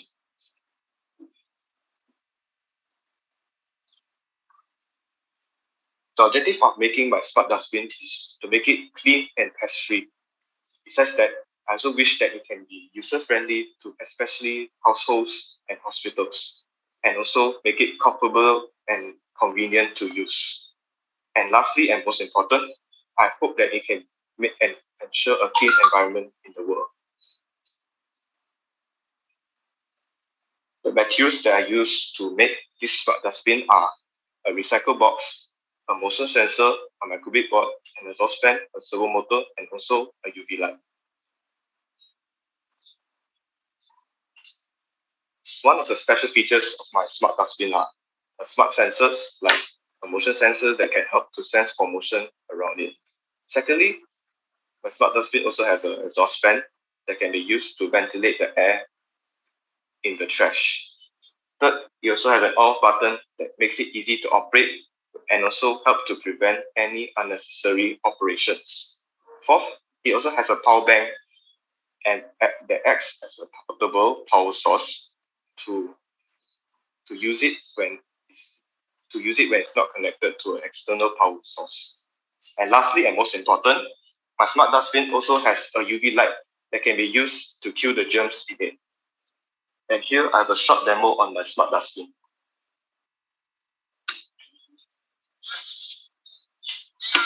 On start, the UV light will be red and the exhaust fan here will be starting to run. When I sense it, the dustbin opens up and the exhaust fan here will shut off.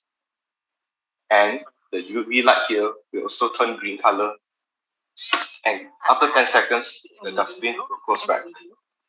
And the exhaust fan here will start to function. And that's all for now. Thank you. Sorry, just now we cannot see the project that you guys show. It's okay. Okay. Is it judges? Can you guys see the project that they explained just now? The demo? No, I haven't. Yeah, actually in a separate account, separate window. Now okay. Now we can see the video. Okay, so missing shall the we front part.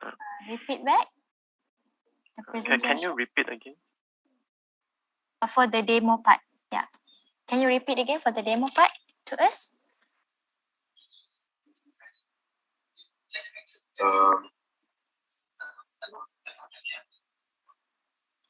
Wait for a moment. Okay, sure.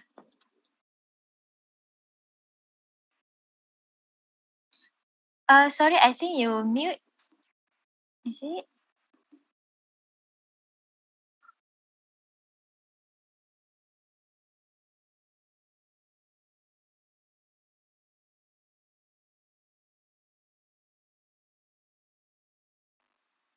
Yes, can hear. Okay. Okay, now can. Okay, continue. So here we have the motion sensor of the smart dustbin, and here is the exhaust fan of the smart dustbin.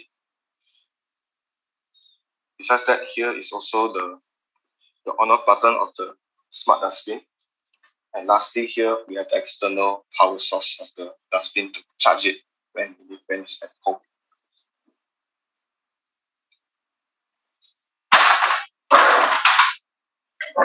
That's all for now. Thank you. Okay, thank you, Andre, for the presentation of your project, Smart Dustbin. It's a good presentation. Okay, so now let's move to the judges if they have any question to ask regarding this project. Hi. Okay, okay, thanks for presenting. I have one question actually about the exhaust fan, right? I saw, okay, you got the exhaust fan in order to eliminate the odor from the from all the rubbish inside the bin. So did you I think those exhaust fan, you need to connect it to outside, right? To external environment. If it's indoor, you just turn on the exhaust fan, and then definitely all the odors inside the smart bin gonna pollute your the smell inside your house. That's why I wonder actually how those exhaust working actually, because if it's not connected to the outside, then definitely anything that smell inside your dustbin definitely going to make it much more smell strong inside your house. That's one question that I want to ask. Can you explain on that feature? Oh, that feature is basically I use the exhaust fan here so that it's put this dustbin. I need to put it next to next to outdoor and a window like that, so that the air can be ventilated outside. If it's put like indoors, I never thought that it might also put make the inside of a house smelly. So I will need to improve on that. And so that means the smell is gonna go out lah, to the environment. Yes. And then you're someone, pass through at the back of your house, going to smell all the smell from the bee. What do you think about that? Yeah, because okay, now your house safe, and then the environment now going to be polluted with that smell. So. My advice is supposedly we need to properly seal your dustbin so that the smell will come out and everything. That's another way lah. For me lah, I'm not sure. Maybe others are okay on these ideas. Yeah, because for me, smell is very annoying. If it's too strong. Okay, I think that's all from me. Okay, other judges probably have others to comment. Hello, Ray. Okay, I have a question about the UV light because I watched the YouTube video that you're showing. So the position of the UV light, I actually doubt that the purpose of the UV light is for what? Can you explain a little bit on that? Is to when the trash you throw in, the lid close.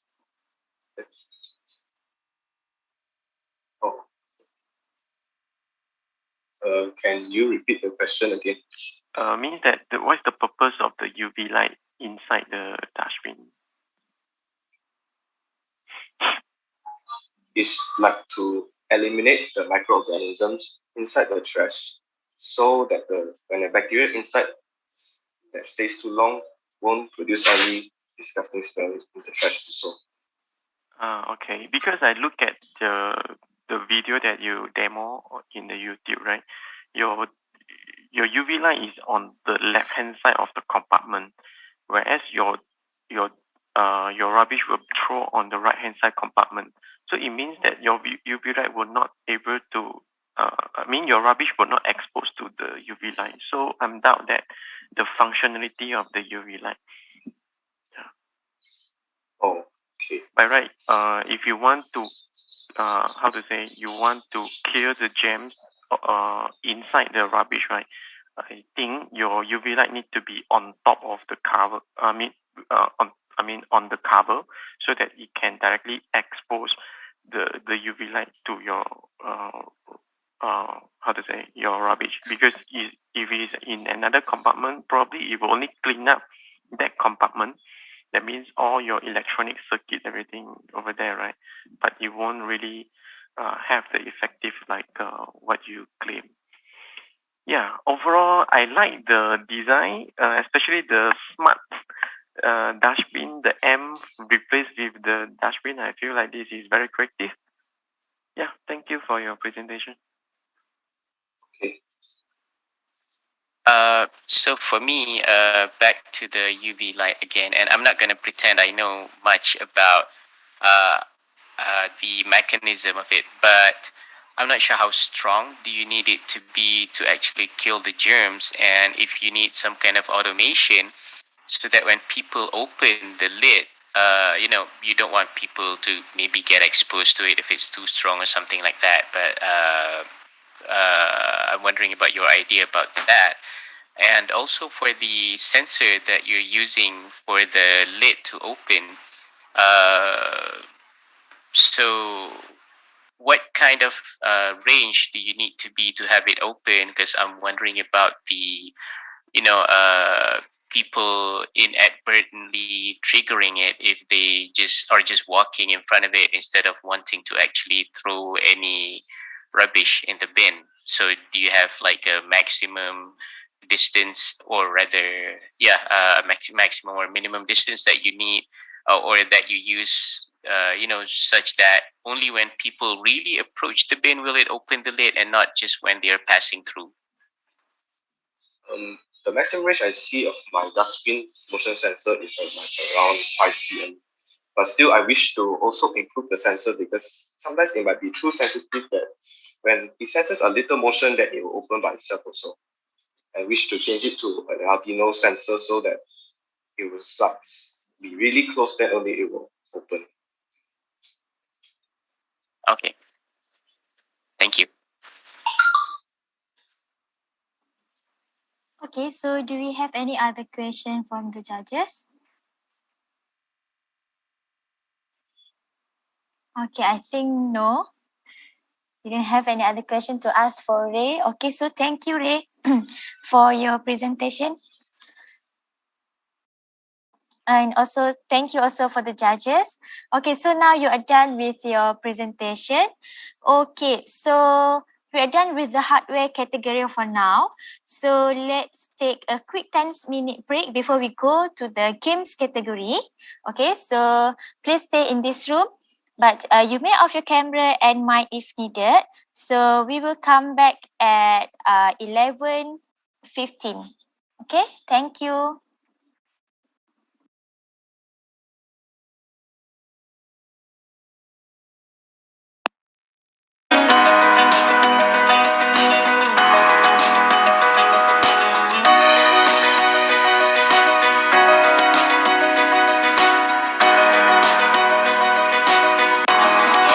So we will come back at 11:15. Okay, thank you.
Okay, hi everyone. Thank you and welcome back to the final stage of Coolest Projects Malaysia 2021 for the secondary category. Okay, so we finished the scratch category and the hardware category. So next we will move to the games category. So all the judges, are you guys ready? Yes, ready. Okay, so if you guys already are ready for the games category, now let's welcome the first presenter is from a virus fighter team to start their presentation now. Please raise up your hand so that our team we could assign you as a panelist before start the presentation. Thank you.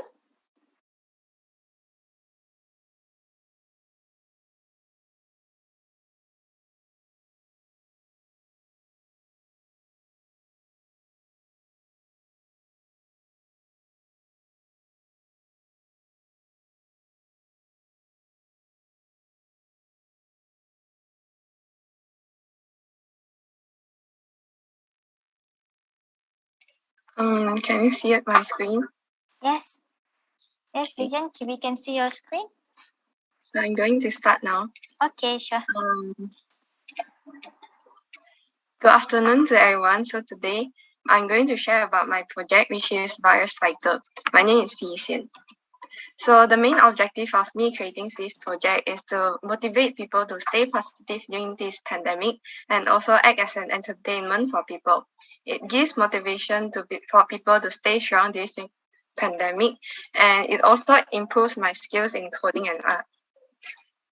I use Python for the Python programming to create this game, and I use YouTube as a reference.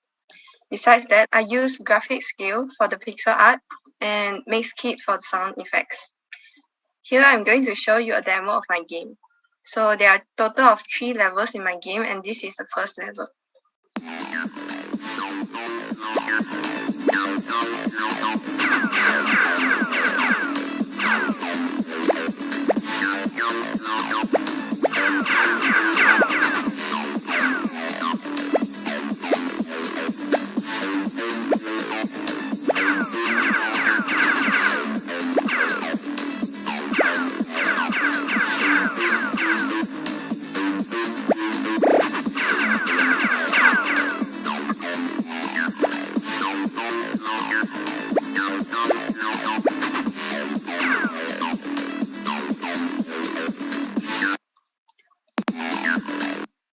So that's all for my demo.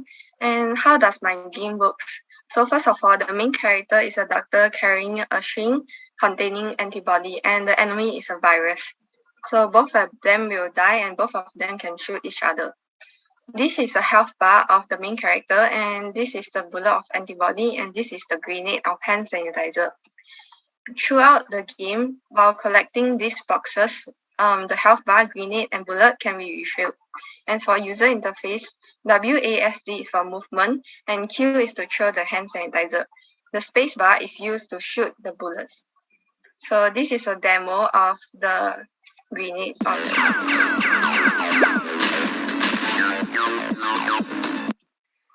There are a few challenges faced throughout this project, such as in art and coding. For art, this is my first attempt in creating pixel art, so it's quite difficult. Besides that, I need to create several pictures to create a smooth animation. Lastly, for coding, I need to debug several errors, and for logical thinking, I need to think carefully to create for loops and also define functions.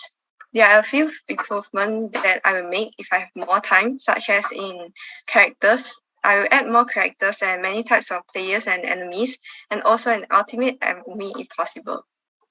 I will also improve the user experience by recording the score and create competitions or challenges for the highest score.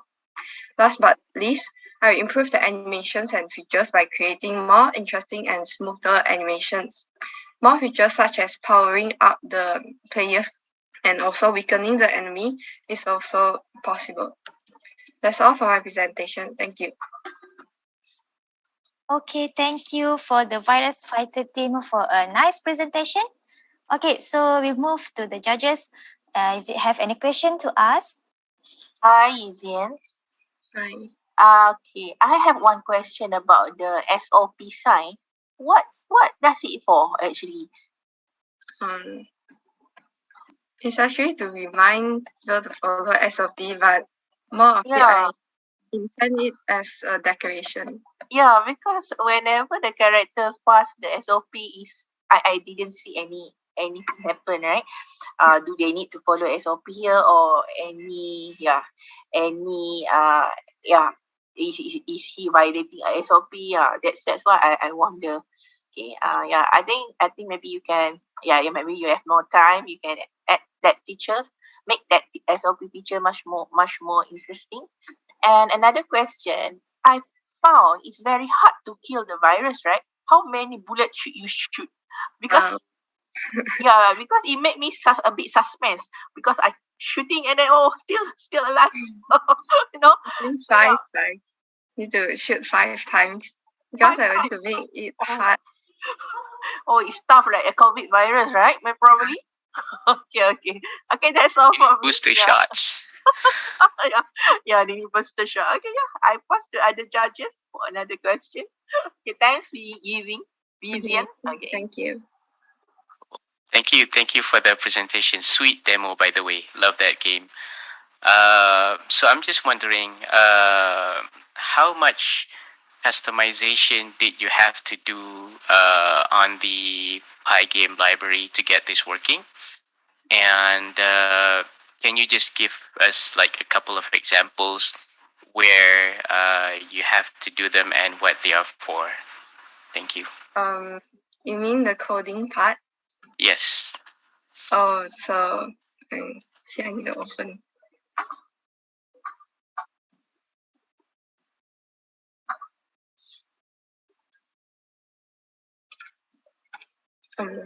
Change.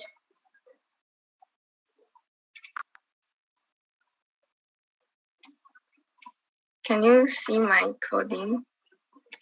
Yes.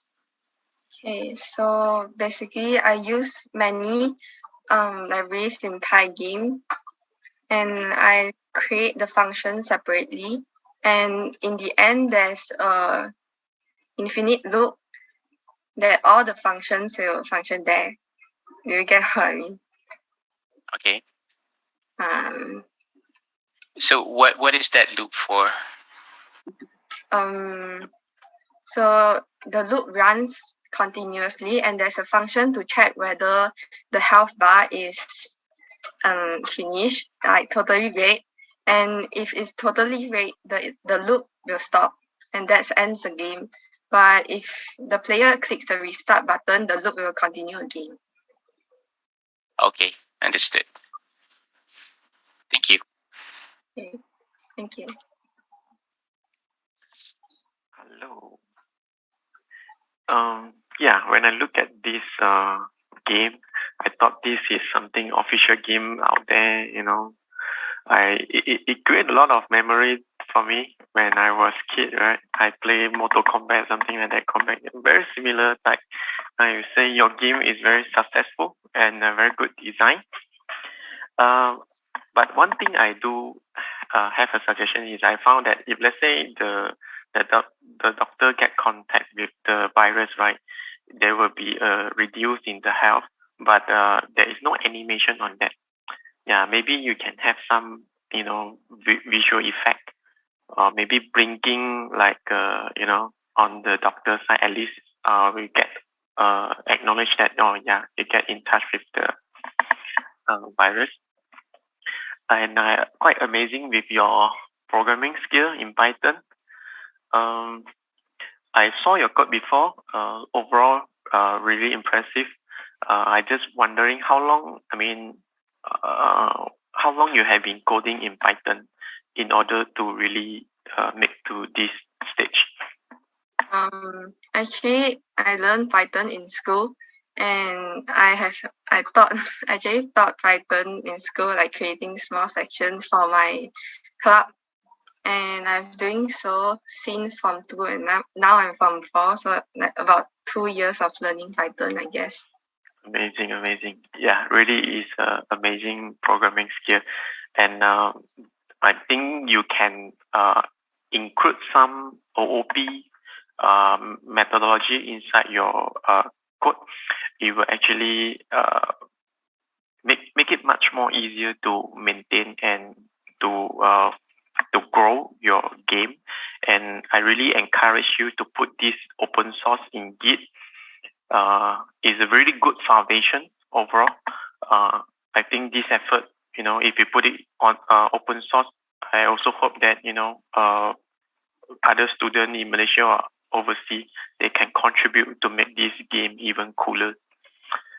Yeah. Yeah, I think Keep your good work. Don't stop it. Just put it to the Git. I might be the one contribute. Who knows? Okay. Thanks Hey, for Yi that Sam. suggestion. Yeah, very good work.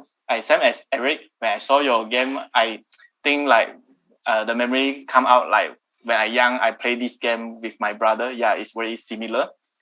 So my question is, how long you used to design all the character and the item?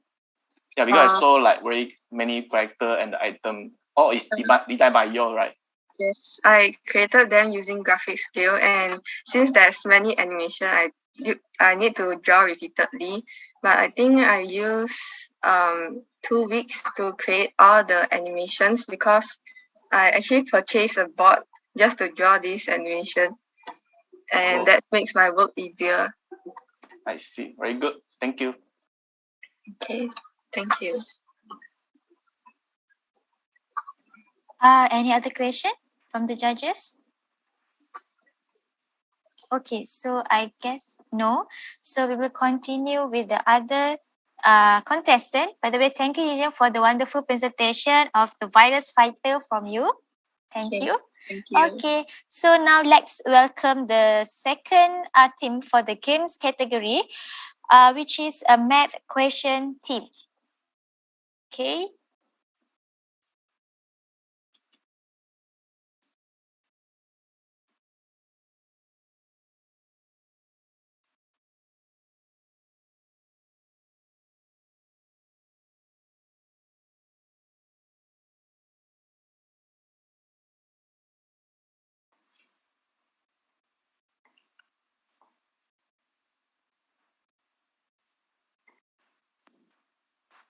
Can everyone see my screen? Yes, Brian. Okay. So, hi everyone, I'm Brian, and today I'm my partner here, Gyatkin, and today we're gonna present about our project, Math Quest. So, let's begin. So, firstly, about our project. So, Math Quest is made using Python and the Pygame module. Is an interactive adventure game that's math-based. Progression is by solving math questions, and lastly, the goal of the game is to make learning fun. So, now let's hop into the project. So first, here in the main menu, this is the first screen. Here we have consists of 2 buttons, the start button and the settings button. So in the settings, we have continue, quit, erase, gain data, and these 2 other icons on the bottom. So this icon on the left is the sound effects button. Whenever I enable it, there'll be sound effects whenever I press the button. And the other one is the music button, where when I enable it, there'll be music playing in the background. So now let's start. So this is the tutorial where it will be giving me an introduction about the plot of the game and letting me try to defeat this alien right here, which is by solving this math question. Enemy defeated, and right now it'll be telling me that I received 5 lives throughout the whole entire game, about the pause button, how to move my character, and lastly, how to enter levels. And so this whole entire thing is a level menu. We have points, the hearts, the pause button, the shop, this character, and this entire map. So about the pause button, we have back, return to home screen, which is the main menu, and the 2 other icons I can toggle. So to move the character, I use the arrow keys, up, down, left, and right. And to enter levels, I get my character's position to be touching one of the levels, and then I press enter to enter the level that my character was in contact with. So I will get to level 8 now.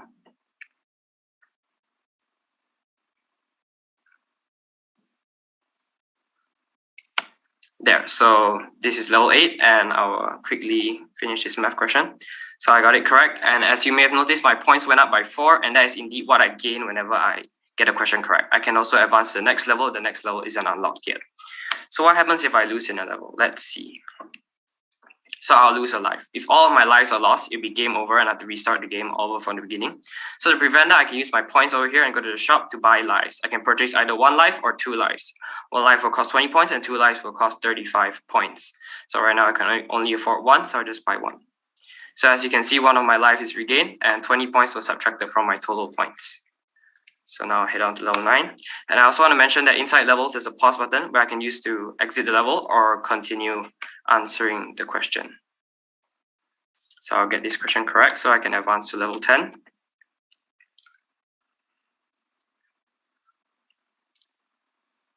The character is a bit slow probably because I'm sharing screen, so sorry about that. So now we're at the final level of the game. It has 3 phases. So this right here is the first phase. And now we are on to the second phase of the final level.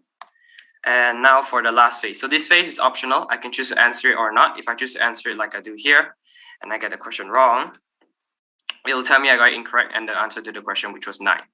So, but I'll still progress because this question is optional. However, if I get the question wrong in the previous 2 phases, I have to restart the level in order to beat the game. So right now I've beaten the game, the end. And it'll be telling me that I'll receive infinite lives. So let's test that, shall we? So I get this question wrong. And as you can see, none of my lives were deducted. So right now I'm free to play the game however I like. But if I ever want to play the game ever again, I can, right from the beginning, I can always return the home screen, go to settings and erase the game data. And that will bring me right back to the beginning through the tutorial where we started. And that is pretty much it for our presentation. Thank you for your time. Okay, thank you, Brian, for the interesting and wonderful presentation of your projects. Okay, so any other question from judges to ask Brian? Hi, Brian. Do you own any social channel that you are maintaining? Like a YouTube channel or something? Not really. Not really. Because I can see you are presenting very well. You can speak very fluent and or to deliver the idea. I thought you have a lot of practice through owning or managing your own channel. But I do have some feedback.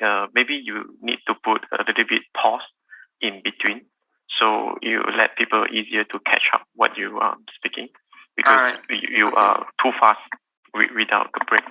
Yeah, overall, I like this game. I feel is quite amazing, especially the graphic design.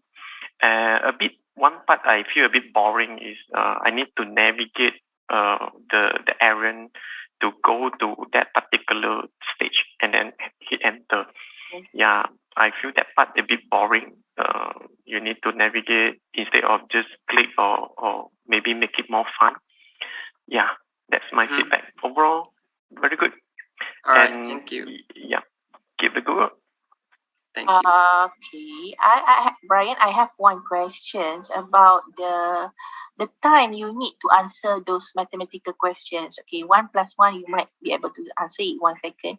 But let's say it's a complex, multiplication, which is gonna take more time. You don't capture the time, right? You let it the screen to just wait for the answer, right? Yeah, until you input the answer and you press enter. Oh, so you're not gonna penalize someone who cannot answer within time. All right. Okay. If that's the case, I would like to suggest maybe you can do that. Okay, you can make some timing for people to answer. So it's gonna add much more adrenaline, to do our multiplication. Oh, I need to finish. If not, maybe you out of the game. That's just my suggestion in order to make it much more interesting, to pump more adrenaline to the player.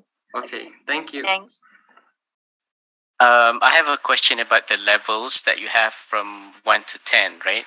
Yes. So right now, if I saw it correctly, your character can choose any level that it wants to play in, right?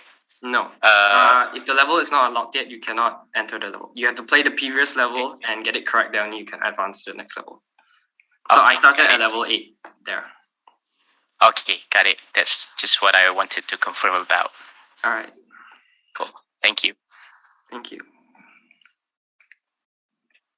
Hey, Brian. Yeah, just a quick question. Yeah. For now, after user close the game, right, the score will be remaining after next time the user open back the game? No, it will not. Once you rerun the game, it will be all refreshed. However, I can change the value of the points from the code, and then when it reruns, it will still maintain if I do that. All right, so that will be your next improvement, right? So yes. you can able to store the score. Okay. Thank you. Okay, does have any question from the other judges to ask Brian? Okay. Okay, thank you. So I guess that's all your presentation, Brian. Thank you so much Thank for you. your presentation. Okay, so now let's move to the third team, which is Rob It. Okay, the Rob It team.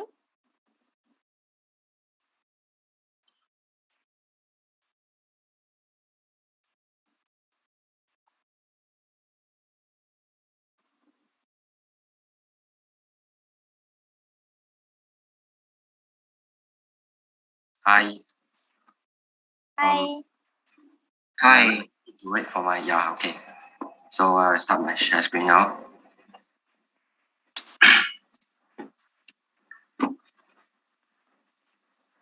Good afternoon to the judges and the audience. We are Rob It team.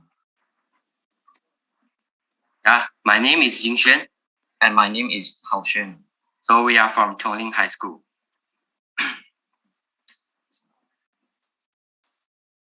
Now let me introduce the game mechanics. There are two main subjective factors, namely touching the flag and collecting all coins.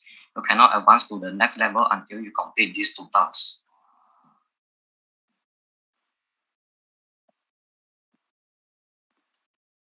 I'm sorry, I didn't change the slide.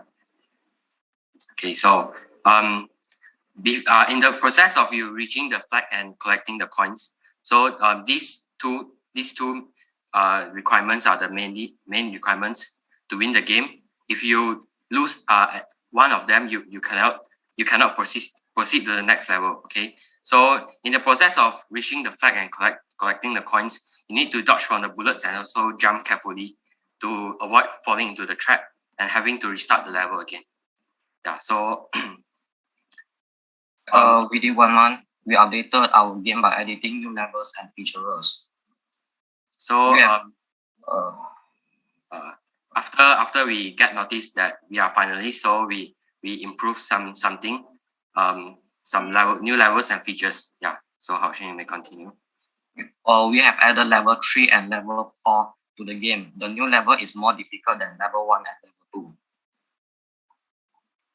Yeah, so this is the level 3 and level 4 we added. So there are a new animation. The coin in the game will spin right now. So this is the demo of the coin spinning.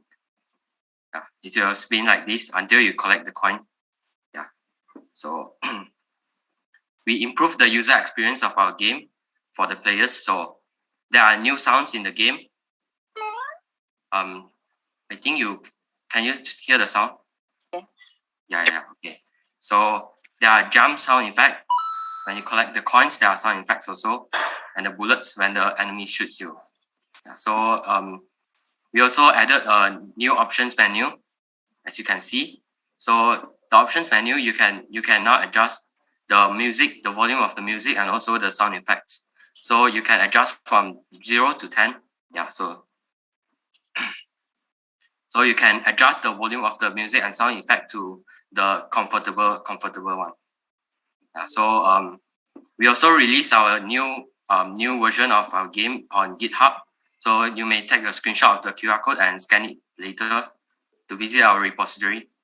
Yeah, I updated last night, 10 hours ago. So this is the short demo of our game, around 40 seconds. Yeah, so I skipped level 1 and level 2 because the time is quite peak. Yeah, only 3 minutes. So you can see we can adjust the music, the volume of the music and sound effect now.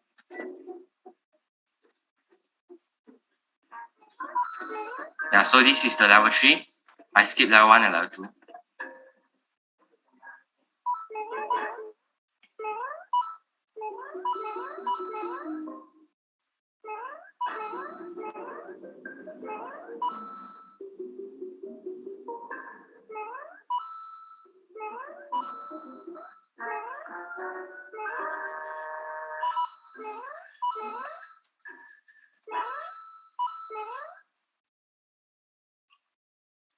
I think my screen is freezing now.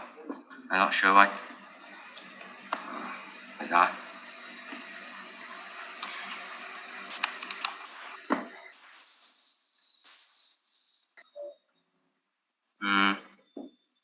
Sorry, because my I think my PowerPoint crashed.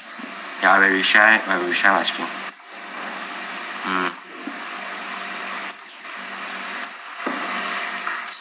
Let's continue the.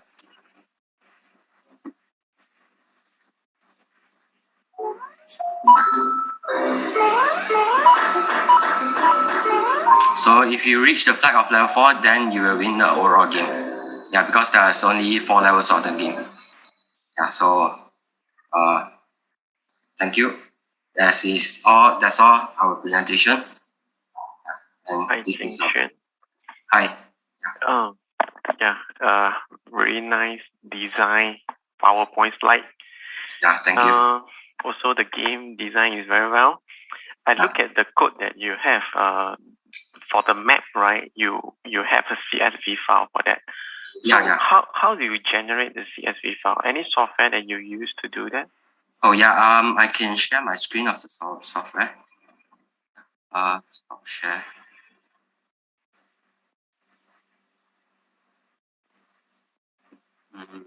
Yeah. So as you can see, this is the software. So I can move this like the tiles. We call this tiles. So that is one tiles. So we can design the overall game, the whole game. So that's level 3, and this is level 4. Yeah, so I can change everything inside, and it will generate into CSV file. Yeah. Okay, understand. So yeah, I just wondering whether you just now another participant, the virus fighter, are you both like a friend or maybe same school?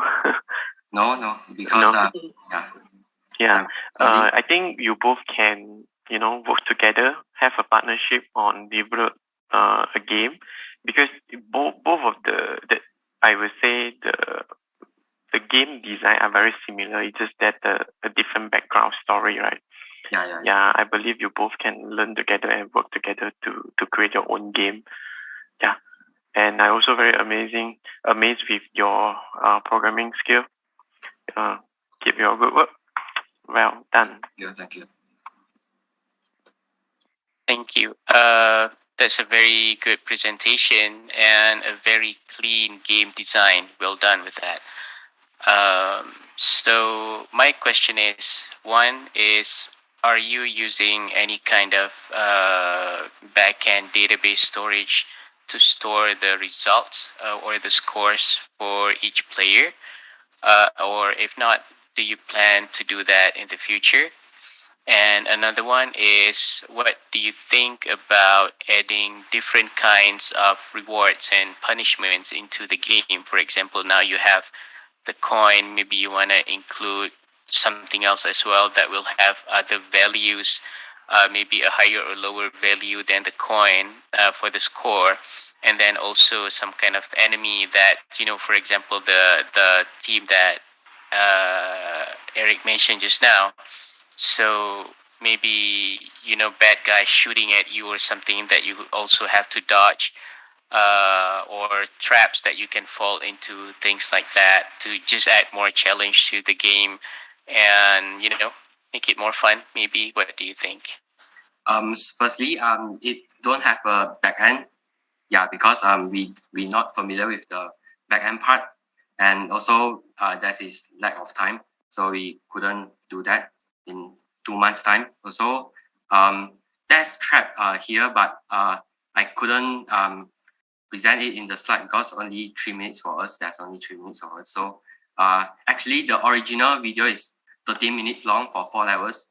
Yeah, to be honest, first time I played the whole level, I used 13 minutes to finish all levels. And the enemies you can't see here, but the enemies in the game is quite hard to pass through it. Yeah. So because I can't present the hardness in the video. Yeah.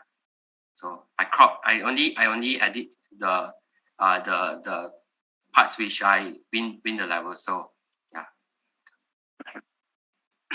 maybe we can add some hardness and increase the hardness in the future. Yeah. Okay. Yep. Thank you so much. Okay, Jinjun, I only have one question. Okay, overall, I want just to comment, okay, in terms of graphics and also the way you code, how you improve, your game in the short time. I'm quite impressed about that. It's just that for me, I think it would be much better if you can add some educational values to your game, because it's for me it's just like a straight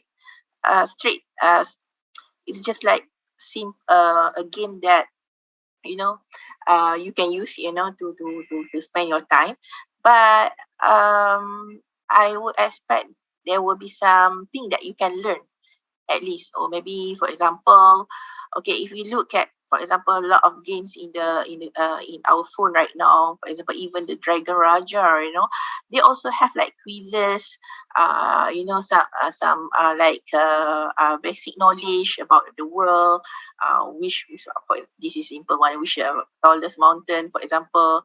Yeah, because for me, I think if you can add that, it might make it much more educational and interesting for learners, instead of just playing the game to collect the coins. That's my opinion. Yeah, thank you. I will consider that. Yeah, we will consider that in the future levels. Okay, thanks. That's all. Okay, so any other question from the other judges? No question for me, but it's very good presentation slide and the game. Yeah, thank you. Something to add. You might not familiar with the background or the database something, right? Actually you don't need that. You can use JSON to store the game state. Yeah, then you can do like a save and load game and the high score also. And also you can consider to include AI in the enemy, so it can, with different level intelligence of AI, right? It can make the different difficulty. Yeah, even with the same game layout, right? The AI intelligence can be higher, then it will much more difficult to pass through. Yeah, that's a suggestion for you. Yeah, the enemies will go back and forth randomly. So it seems like AI, but technically it's not AI. So maybe we will add the AI mechanism in the enemy character in the future. Yeah, you can do maybe like AI will shoot to the player, even though the player jump over, right? It can shoot up with certain percentage of accuracy. Yeah, then to increase the difficulty. Yeah. Thank you. Okay, so thank you for the Rob It team for a wonderful presentation, and thank you also for the judges for asking questions to the team. Okay, so now you are done with the presentation. Thanks once again. So now let's welcome to our next contestant, which is from a team communication support for people with speech and hearing problem. Okay, you guys can raise up your hand so that our team could assign you as a panelist before start the presentation. Thank you.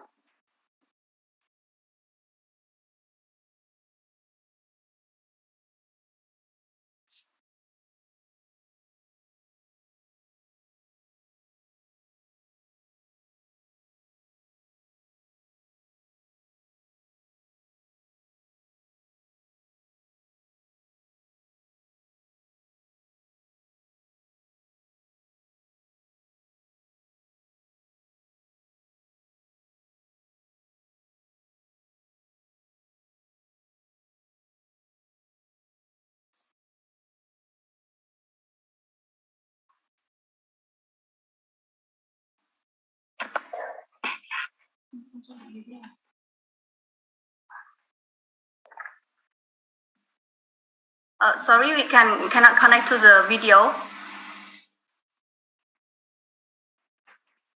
Yeah, we can see your slide and we can hear you also.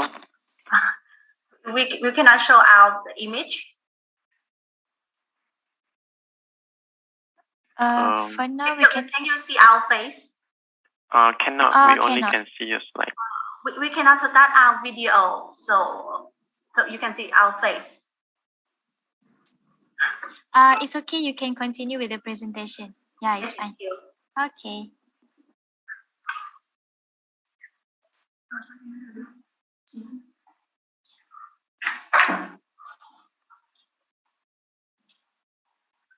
Good morning, lady and gentlemen. My name is Ian. My name is Hiếu, and I am Hải Đăng. We are from Vietnam. As we all know, there are some need if art funding for those who are disabled. To the deaf mute, the lack of physiological function has brought so many difficulties. In Vietnam, there are about 2.5 million people who are deaf mute, but there are very few sign language interpreters. This has encouraged us to conduct a project communication support device for the deaf mute. Tạm biệt, hẹn gặp lại. Tôi cảm thấy không được khỏe. The disabled have to use sign and expression to express what they want. So our team has rolled out supporting device for in the communication on the AI platform and connect to both micro:bit kit. The deaf mute will try to communicate to make the communication more effectively. Scratch AI recognize the image and output the sound corresponding to task communication symbol and convert it to a micro:bit skit task output the LCD aspect. To share with the inconvenience and limitation, our product image for the help of enhancing the effectiveness of communication, supporting their daily routine and making them more confident. Our initial product has a witness that is not possible. Internet stages, we will try to overcome the limitation so that our product can become a possible device. However, we believe the product will allow the disabled to communicate easily and be able to connect with the community more effectively. We hope that after this contact, we will receive comments from the jury of scientists who are always interested in the project, and we support us for our further improvement to help the community.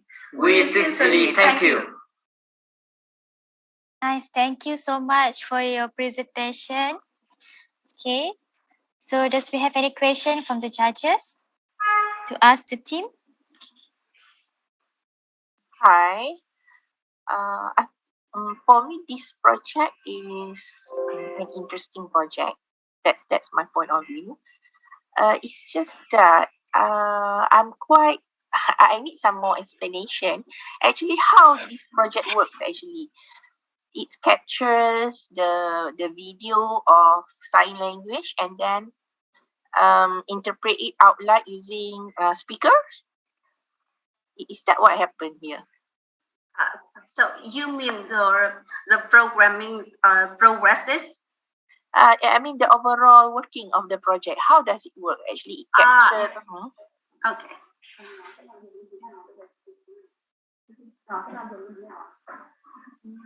Yeah.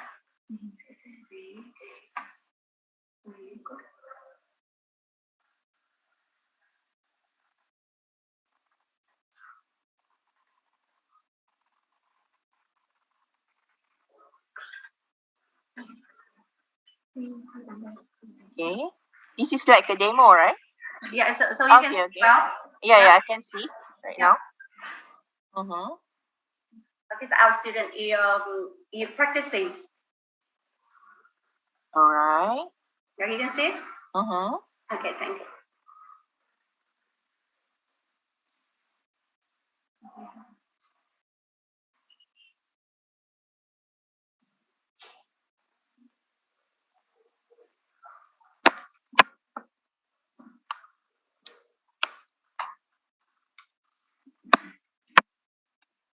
Cảm ơn nhé. Tôi cảm thấy không được khỏe. Tôi cảm thấy không được khỏe. Okay, that is the way that our device train with the signs and produce the language as text. Oh.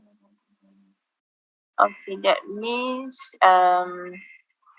you use voice to mention the words that or the phrase that you want to say, and then you have a video capturing the sign language, and then you translate it into the text, right? That's it. Okay. Hello everyone. Thank you for that presentation. I think you have a very noble idea in terms of helping communication between disabled people and also the normal persons. My question is, since you're doing pattern recognition to recognize the hand gestures that are being made, what about the more advanced gestures, the more difficult hand signs? And, if a user makes the signals very quickly, very fast, did you experience any problem in detecting what they are trying to say? You mean the difficulty we meet when we use hand to train? Yes, for example, if the hand is too fast, did you have any problem? Tay quá nhanh thì lại là vấn đề như thế này. Nó sẽ nhận dạng hình ảnh trong 5 lần thì nó sẽ xuất ra. Okay, when the screen sees the image in 5 times, then they can produce the sound. If it's too fast, it cannot produce the sound, produce the text. Okay, so the signal cannot be too fast, right? Yeah, cannot be too fast. Okay, understood. Yeah. Thank you. Thank you. Hi. Overall, I like this idea, and I think this idea is a really, really good idea, and it should not be stopped here. And I do see the limitation that you all might encounter with the hardware limitation and the programming limitation. I would like to hijack this one a little bit to take this opportunity to invite, the virus fighter, the Robit game creator, Jingshen, Haoshen, and Yishen. I don't know whether Yishen, okay. I don't know whether you guys willing to work together with them with using Python, using AI recognition to better enhance this idea.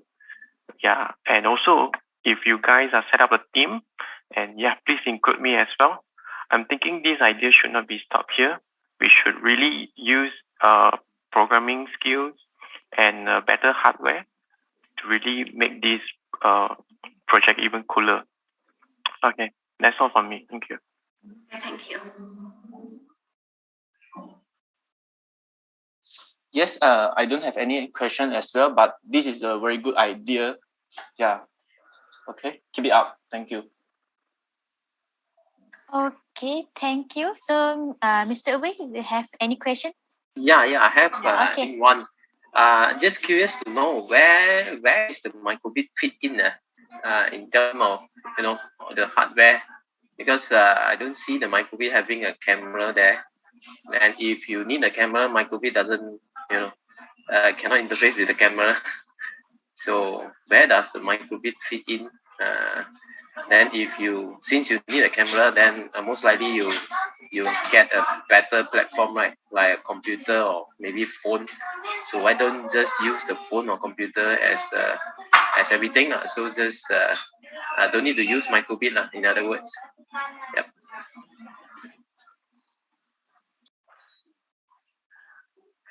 Excuse me, so you want to see the microbit? Yeah, I just want to know where is the microbit fit in as a whole project, because I saw the microbit in your diagram. Yeah. So can you explain more clearly? We cannot see your video. You can we cannot start the videos. You can see the you want to see the microbit on the video? I think the question is how do you connect a camera with your microbit? Connect the camera with microbit. How do you do that?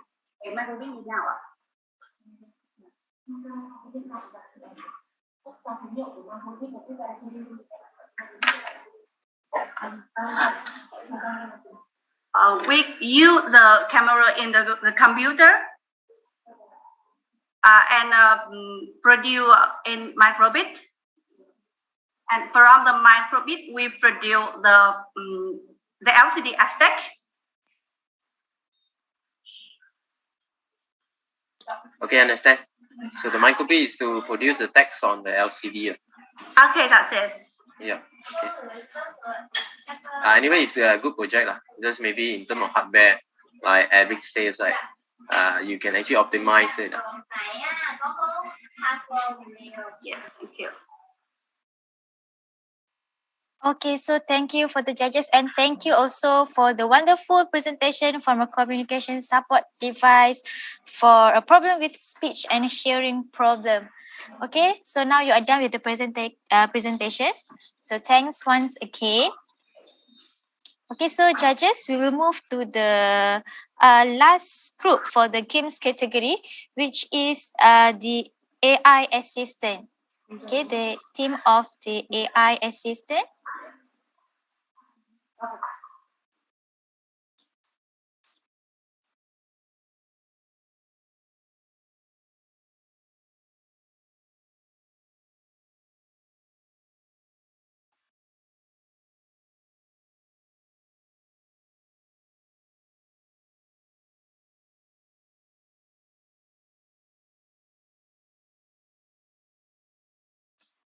Can you hear me?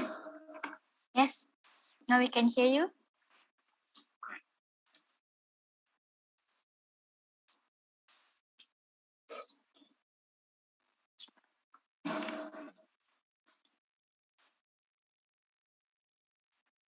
Hello everyone, my name is Yuman and today I'm talking about my project called the AI Assistant. So why I chose this project? The reason is the AI technology nowadays is a strong global development trend and I take inspiration from the Google Assistant as well as Cortana from Microsoft and Siri from Apple. I want to help people search the information more quickly and help the blind hear the information. Not only that, I want to help us to control by saying and it can be your friend to talk with, especially in this time we have to stay home because of the coronavirus. About my project, with it you can talk with the AI assistant and search in Google, YouTube by saying it can do the math equation, COVID-19 news update, translate and convert unit, open Facebook, Gmail, face recognition and calculator and translator app. If I have more time, I want to find out more about the AI technology and explore more programming language. And my dream is that I can create the AI robot. Now here's my card and I will run it here. Hello, sir. How can I help you? How are you today? I am fine, thanks. What is today? Sunday, November 28, 2021. Search in Google. What do you want to search? Artificial intelligence. Okay, sir. Here is your artificial intelligence search on Google.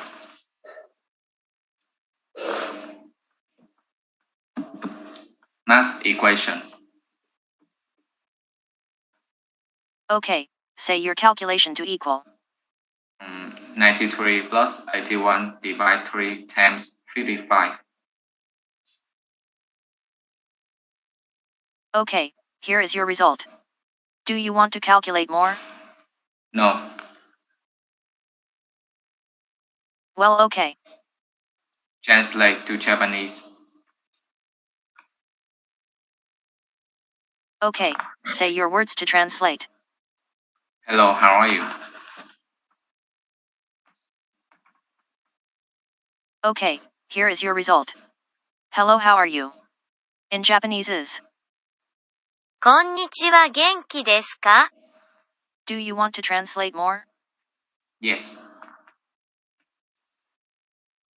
Okay, say your words to translate. Thanks for listening to my presentation.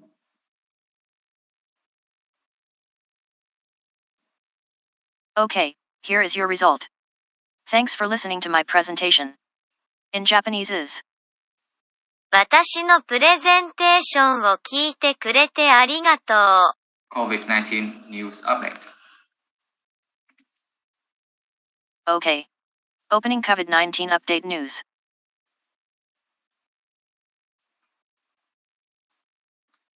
And it showed the COVID-19 news update in Vietnam.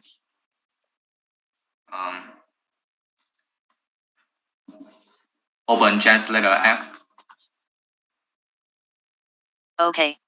Opening robot translator.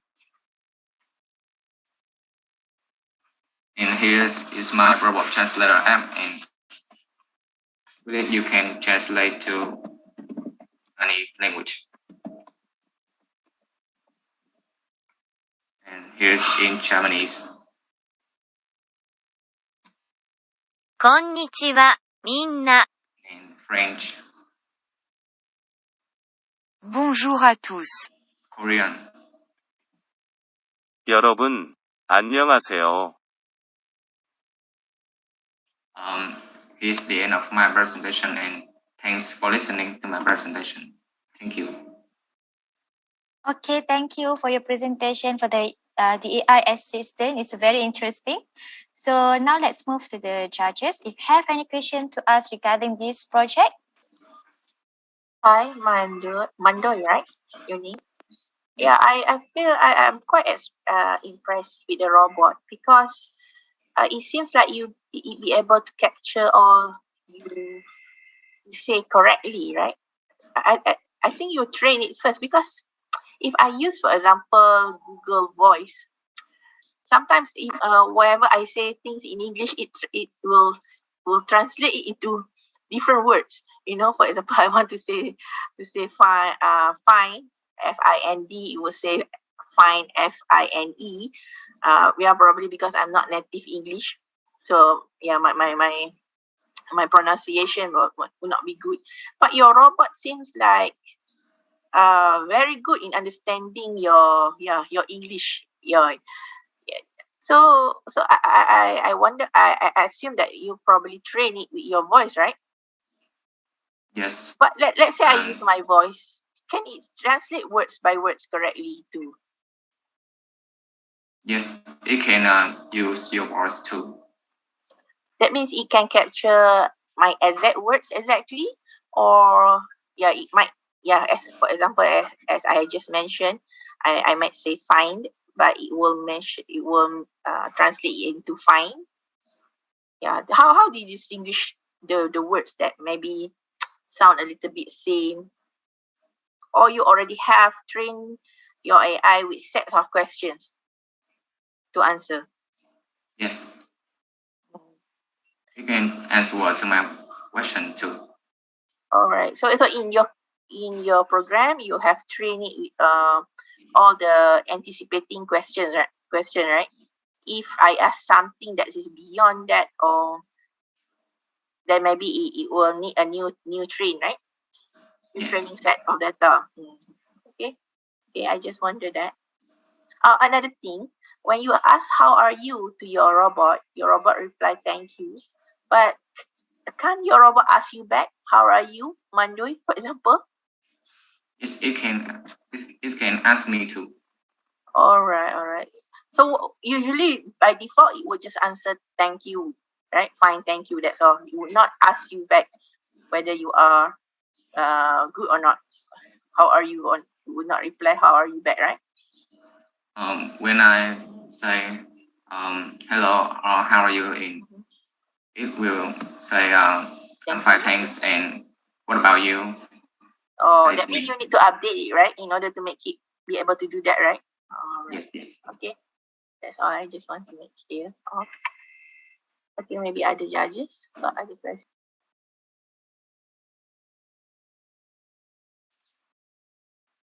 I have a question. I think you cannot build the entire voice recognition system with the code. I just really think that you must be using some platform. Are you using Google platform or you're using Microsoft platform? I'm using Google platform. So you're using the Google speech recognition AI token, right? Yes. Okay. So usually AI assistant, they will need to have a keyword to initialize. So for example, for Google, there will be, hey Google. For Siri, there will be, hey Siri, right?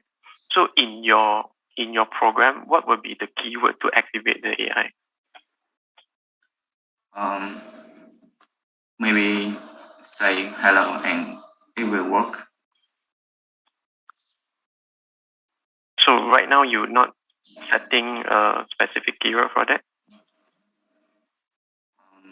When I run, it just works when I run a program. Okay. Do you mind show the program, the code that where it starts? Yes. The first line that you will need to run to initialize your program.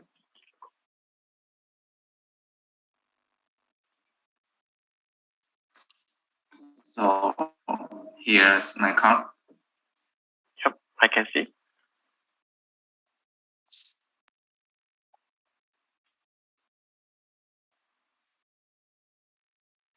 Which one is the first function that it will trigger to run? Can you see my? Yeah, I can see your screen. Okay.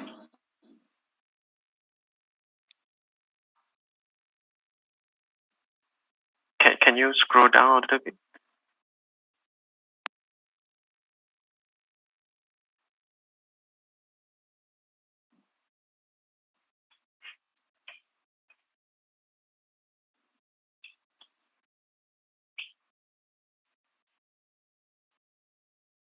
Hi, Monday, are you there or you are lagging? Yeah, I think the network is dropping. Yeah, it's okay.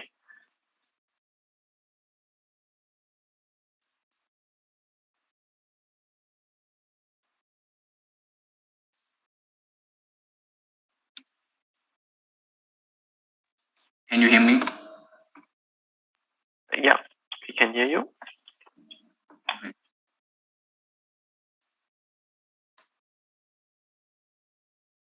And here's my card. Can you scroll to the first function that it trigger the program? Can you say again?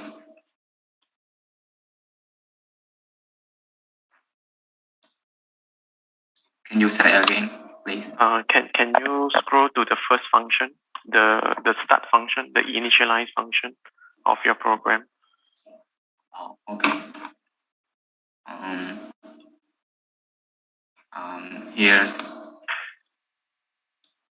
Okay. So means that when you run the AI assistant.py, it will start the AI, right? Yes. Okay. Yeah. Thank you for sharing this one. Just a suggestion. I'm thinking with your skill on this, you actually can help the other teams from Vietnam as well. They are using the microbit to do the gesture recognition, right? Yeah, I believe you can maybe cooperate with them. With Python, definitely the pattern recognition will be much more accurate, and to translate from their gesture into a text, and then you can read it out. Yeah, I think it will be much more meaningful overall, because right now what you're doing is you are only wrapping up what Google Assistant already have. You are not creating additional value of that. You're just wrapping up the existing capability. So my suggestion would be, you, instead of wrapping up like that, you're using Google Assistant to incorporate with camera, then to detect the pattern and then do the translation. Yeah, that's my suggestion. Thank you for your presentation. Okay, thank you. Any other question from the judges to Yep. this? So, sorry. So for me, I'm just wondering. I mean, how long did it take you to perform the, writing the code, testing to make sure that it's responding to you correctly, or if you did any kind of training, how long did that take? How much data did it take to do that? I think it's more 1 month. Okay. 1 month for all of that activity? Yes. More. Okay. Thank you. Thank you. Okay, so thank you for the AI assistant team for the presentation, and thank you also for the judges. Now you are done with your presentation. Okay, so hi judges. So for your guys' information, now there's only left one group with the 5 participants. So is it okay if we continue the presentation with the web category? I'm okay. That will take only 30 minutes to 1 hour. I'm okay. Yes, I'm okay. Good for me. Okay. Yeah, I'll okay. Yeah. Okay, sure. So now we will continue for the web category. Okay, judges. Okay, so now we will move to the first presenter for the web category. Okay, which is from a team called Malaysian Endangered Animal Awareness Team to start presenting.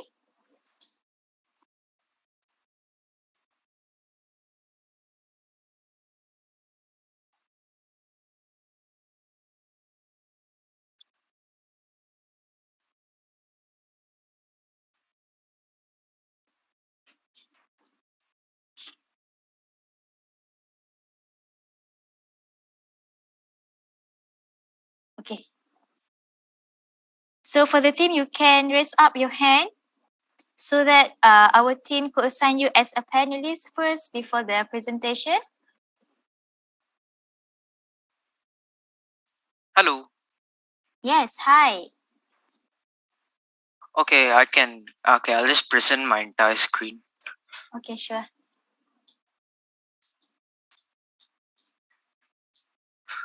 Okay, so let me just switch on my camera. Okay, are you guys able to see my PowerPoint presentation? Yes, we can see your slide now. Okay. Okay. Okay, so good afternoon, judges and organizers. My name is Naga Prana and I'm 13 years old. I'm the sole developer of this website known as MEAA, standing for Malaysian Endangered Animal Awareness. Okay, so why have I created MEAA? I wanted to bring global attention to the endangered animals in Malaysia through this platform. The future generations of mankind will not be able to see these animals if they go extinct. So, not wanting them to be part of history, just like the unfortunate Sumatran rhinoceros, I aim to eco-awaken the society, promote biodiversity, and optimize ecosystem efficiency. Okay, now how does my website help the community? So, it equips users with a lot of information. This can encourage them to participate in conservatory and charitable organizations to save these animals. Number 2, it can reform. So, after enlightening the society, those who participate in such degrading actions will cease to continue after realizing the consequences they have on the animals. And the last one is that it is accessible. So it is child friendly. That means it can be used for teaching purposes in schools and institutes. And it is also accessible for the visually challenged. So what are the unique features in a website that others do not have? So number 1, the contrast. So the colors I had chosen are extremely contrasting so that it can help the elderly and people with significantly lower vision to identify elements. Number 2 is that it's user friendly. As mentioned before, the information in cards or widgets is listed in bullet points so that people can get the gist of the information. And the last one is that there's solutions. So the solutions are listed along with the threats, and it targets each part of the society, such as the kids and the government. Let's take a look at the continued version. I've included a Google Maps street view, which I have embedded. So this helps the users to feel closer to the animal's natural habitat. The second one is that it is user friendly. So what I had done is I had called an API from a company named Userway. This provided a lot of options for the visually challenged. So it is converting the font to make it more dyslexia friendly and magnifying the cursor. And the last one is that I've added alternate text for each image. So in case the screen readers detect this image, they can read it out. So in conclusion, my website can help cybernauts to save these animals, and it is also accessible by the visually friendly. So let us not waste time, and let us unite to be the voice for the voiceless animals in Malaysia. Thank you. Now I would like to display all the information I have shown. So as you see, this is the custom URL for the website. These are the contrasting colors on the cards and the gradient. This is a little flip card describing what threats the animal is facing. I scroll down, I can swipe. So this is the categorized. So this is for the animal, this is for the kids, this is what the civilians can do, and this is what the governments can do. And at last, this is the Google Maps Street View. So what this can do, you can actually turn this in a 360 fashion. If you click on this arrow, you can actually move from place to place like this. So that was it for my presentation. I hope you enjoyed, and thank you for listening. Okay, thank you for your nice presentation. Okay, so judges, do you have any question to ask for the project MEAA? Hello. Very well presentation. Very comfortable after listening to your presentation in terms of voice control and the stop and all the pitch control. I would say very professional presentation skill. Get it up. And I have a question. I look at your website. Okay, you are the only developer for this website, right? What platform that you use to develop this website? Okay, so I have used the 3 languages known as HTML, CSS, and JavaScript, and I used a code editor known as Visual Studio Code. So it means that you developed the entire website from scratch, not using any platform. No.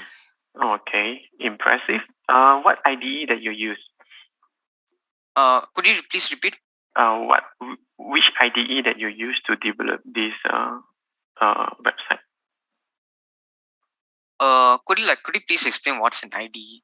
IDE is the software like that you use to write your code. Okay, so it's like I just use the code editor. It's like a simple blank code editor called Visual Studio. So okay. You're so using Visual Studio. Yeah. So you're using what language for the backend? In my website, there's no current no backend, no PHP, no interactive forms. So, but in the future, if I had more time, I would like to add the backend part. So, mean you are using HTML and JavaScript and also CSS? Yeah. Okay, interesting. Well, really impressive skill. Thank you. Hi. Sorry. Sorry. Go ahead. Okay. Yeah, I just have a quick question because I have designed a website before. So I saw your website is very interactive, very beautiful, the UI. So may I know how much you time to use for design the CSS? The CSS. Okay. The CSS was the main part. Like for the whole website, it took about 2 months. So the CSS was the most likely it took about 1 month to just design the CSS itself. Okay, so mainly your time is used for the design the CSS, right? Yeah. All right, understand. Okay, thank you. So I saw on the page, you have a lot of animation, you have videos, graphics. So I wonder if you check for responsiveness. Because when I tried to browse this through the phone earlier, I think some of the images and animations overflowed a bit, or that could just be the browser that I'm using. But I wonder if you did any tests on it. Yeah, so like currently my website is only partially responsive, so like one page is responsive. So yeah, only a certain part is sometimes the animation does overflow and the elements gets a little disordered. So I will be working on that.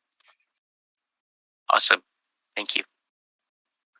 Okay, hi Naga. Okay, I am currently browsing through your website. Okay, however, I can only see the Malayan tapir, right? Okay, I couldn't see any other menus. I saw about here. If I click on the about, okay, welcome to Endangered. And then how I'm going to go to the other menu. For example, when you demoing, I can see that you show the Google Live. Oh, okay. So on the index page, like towards the bottom, there are a few circles. So like if you click on each respective circle, it takes you to a different animal. Like on the same page itself. So when I click on this, I'll be able to see all the animal endangered species in Malaysia, right? Yeah, like this. Yeah. So just the video slider. So clicking on this learn will take you to the sub page. So for example, this is the tiger. Okay, if I click on Sunda Pangolin, learn more, then okay, I come to the page about this. Then I can view the habitat diet, the one that you just demo, right? Yeah. All right. Okay, now I can go there. So I can see the habitat, the diet, the status, and also okay. I live here mean this is where the Sunda Pangolin would be found, right? Yeah. In Malaysia. Okay. This is kind of interesting. All right. Okay. And then okay, I want to know what are the threats to this Sunda Pangolin. I just click the threats so I can read here all the threats. And then you mentioned about helping visually challenged people using some API. Okay, when you mention visually challenged people, do you mean totally blind people or people with some sight problems? Like it covers both. Like mainly it's for the people with partially sighted problems. Okay, so partially sighted problems, that means you're gonna use contrast. Yeah. Colors, right, to make it clear. But for blind people, how you help them? Blind people, so what happened was they usually have a screen reader. So for all the media and all the paragraphs, so I've included like an alternate text. So what the screen reader does when it reads it reads like, this is the Sunda pangolin in its natural habitat. This is the tiger living in the jungle, like that. So the people get an idea of what images I've added. Okay, so you the accessibility menu here to help people with problem with some visual impair, right? Some visual impair. Can they read text out loud? Because I think blind people would like to hear, right? Because they cannot see. If they cannot completely see, at least can it read text actually to explain to them about all these type of animals and also what are the threats to these animals. Okay, so actually, yeah, so this widget actually had a screen reader in initially, but the problem was after that they removed it from their plan. So this thing actually came with an inbuilt screen reader, which if I could select, I could actually read this little part over here. But but after that they removed it from their plan. So I had to rely on the alternate text so that they can be read. Okay, that's okay for me. I just want to make it clear on that particular area of usability. Okay, thanks a lot. Okay, thank you. Something to add, because Mr. Fergus mentioned about when the page loading in handphone were a bit slow, right? Yeah, then I look at the image that you have. is because you are download the full scale of your image. So one image is costing about 1.8 megabyte. Yeah. Okay. So what you can do is you have to look at the I forgot the term. You have to know the user screen size, and then you need to resize your image according to the screen size. So you can have multiple size of images. So for example, one image you can have small, medium, large, something like that. And then according to the user screen size, then you load the according the relatively image. It can improve your web page loading speed. Yeah. Yep. Okay. Thank you.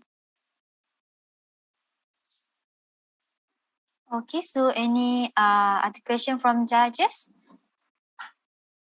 If they didn't have, we will continue with the second theme for the web category for the presentation. Okay, thank you once again for the Nagarpana for the wonderful presentation about the Malaysian endangered animal awareness.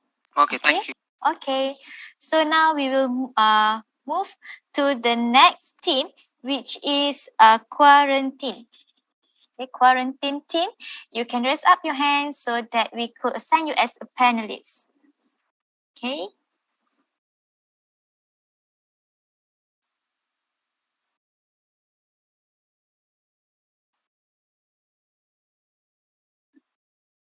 Hello. Hi. Can everyone see my screen and hear me? Yes. Okay, perfect. So thank you everybody today. My name is Amelie. I'm 17 and today I'd like to talk to you about my website project, QuaranTeened. So QuaranTeened was a project that I started in 2020 at the height of the pandemic, when everybody around the world was still required to stay at home in lockdown. And it was a multi-platform gallery project. So I did start an Instagram page and ran it for around a year, but today I'll be focusing on the website portion of my project. So I launched this project with WordPress, and it took around 1 month to create and design, but it took a half year to curate and collect all of the pieces that I wanted to display on my website. So the purpose of this project was really to collect the artwork, photography, writing, poetry of teenagers all around the world, specifically regarding the effects of COVID-19 on their lives and the disruption that they faced regarding education and their social and personal lives. So I really wanted to do this project as a way to promote unity and understanding while everybody was still in social isolation. So at the beginning of doing this project, it actually started as an anthology collecting the art and photography, specifically of students in Kuala Lumpur about the effects of COVID-19 on Malaysia. So this here was actually one of the first pieces that I ever received through my website. But later on, it transformed into this greater and more global project because I realized that people around the world had more to say and actually more ways to say it. So now I actually did include poetry and writing and prose on my website as well. So today my website is quite user-friendly and there's a very easy submission process. And the students who do want to upload their work can stay in contact quite easily with me through email or through Instagram, depending on which platform they prefer. So the results of my project are that I've had quite a global outreach. I've received 300 plus artworks and written works so far from over 100 cities around the world. And from these pieces, I've curated what I believe have best represented COVID-19 and the pandemic and its effects on the world. So I've curated around 100, I think, best showcase this. And on Instagram, I've amassed around 2,000 followers within the past year, which hopefully will continue growing throughout time. So by doing this project, I've noticed a few things. Firstly, is that students around the world, no matter where we are, have all been facing some sort of increase in mental and emotional well-being issues. For example, increases in depression, paranoia, anxiety, and loneliness.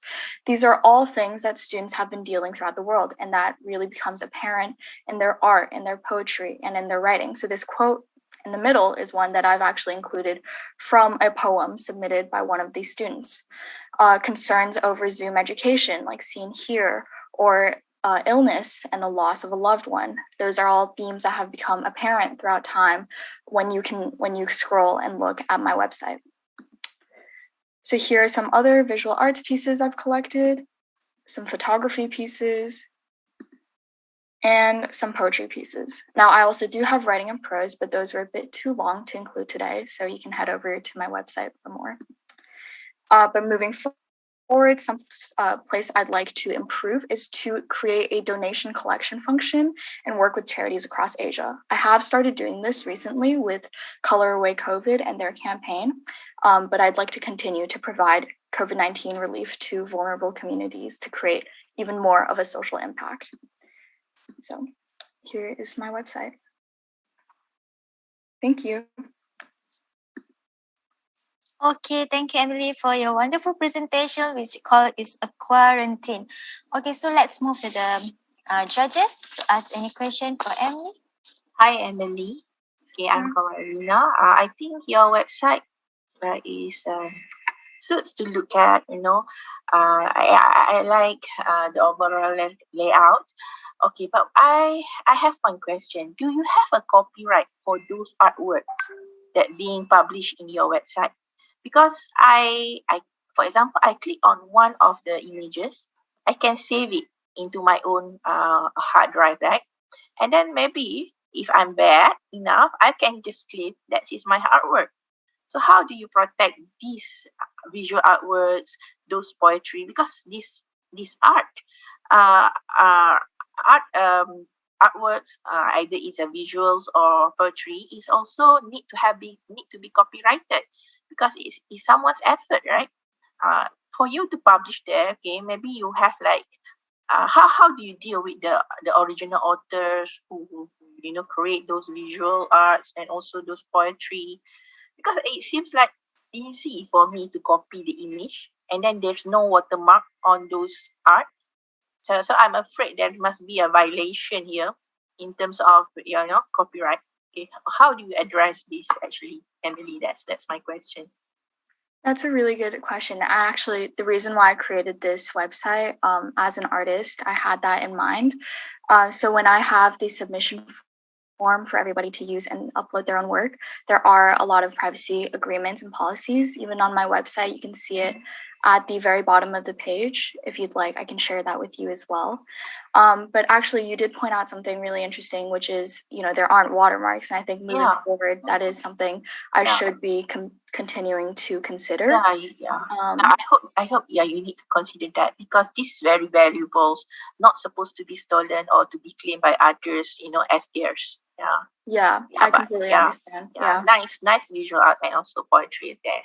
Yeah, that's all. Other judges might want to ask you more questions. Sorry. Yeah, I have a quick question, but before that, great work. So I saw that you have, received a lot of contributions from all over the world. You've done a really great job to do this. My question is, in the YouTube video that you sent, I think you mentioned something about preparing a way for people to submit their work without having your approval every time. But I think here you said that it's already available. So has that changed from the video until now? And if it has, and if I understand it correctly, how did you manage to achieve that change? Actually, since kind of uploading that video, because I am the only person that created this website and came up with this project idea, it's been kind of difficult just to manage everything, but I have found some friends and some teachers who are willing to continue working with me. But as for right now, I'm still looking for ways to continue improving on that. I am still going through all submissions one by one. It's a tedious process, but this is something I really love doing. So it's something I'll have to continue working on. Right. Something else that you might want to think about, though, as you move toward having automatic submission, is how do you validate the contents that people send? I mean, people might send stuff that are not suitable to be displayed on your website. So how do you do that? I think it's part of the challenge as you move toward that automation. So Thank you. Well done. Thank you. Hi, Amelie. I'm very impressed with the impact that you can bring up. Like maybe you can share what is your maybe advice or something. I know that it's not easy for you to start up something, then you have the follower, then you can spread all this to the world. How you actually started this thing? Like what's the challenge? Like especially for people, they want to set up something, they want to deliver the impact in Instagram, something, right? It's very hard to even get 100 or 200 followers. So do you have any practice or sharing? Yeah, I'm actually really glad you asked that, because that was one of the biggest challenges I faced in the process. I think when you're starting a project that you hope is more global and on a larger scale, it's very easy to become discouraged when you're seeing that it's going nowhere. And honestly, for the first few months, it was like that. I had, I think, 20 something followers when I first started, but then I kind of looked at a lot of articles kind of talking about how you can increase your exposure to different users on Instagram. There are promotion functions which do cost money, but if you learn how to properly use them and kind of work with the algorithm instead of against it, I think that's a way to increase your exposure, but also creating content that I think your users genuinely want to see on these types of platforms. That's something that's also really interesting to kind of observe. I've noticed that with certain content that I put out, for example, poetry and written pieces, less people engage with it. But when it's a visual piece, people tend to like it more or comment or post what they feel about it too. And so in that way, I'd say just for anybody else who is thinking of starting a project that's on social media or whether it's a website, it's really important to just do your research, but also to really push through. If you have a good idea, I think people around the world will notice it too. Okay, thanks for the sharing. I really impressed, and I believe there is a lot of hard work behind to really bring this impact. Yeah, I hope you can expand your energy and effort to bring out much more impact to the world. Thank you for that. Okay, so any other question from the judges? Yeah, Emily. Yeah, I saw this website is very good idea. I just hope, this more people get to know this website and then gather more global people idea into here. Yeah, that's all for me. Thank you Keep so it up. much. Thank you. I really appreciate it. No question for me, but again, it's very good work. Keep it. Thank you so much. Okay, so thank you for all the judges, and thank you for the Emily for the nice presentation. Okay, so now you are done with your presentation. Okay, so now let's welcome to the next contestant for a web category, which is a theme from a visit to the solar system.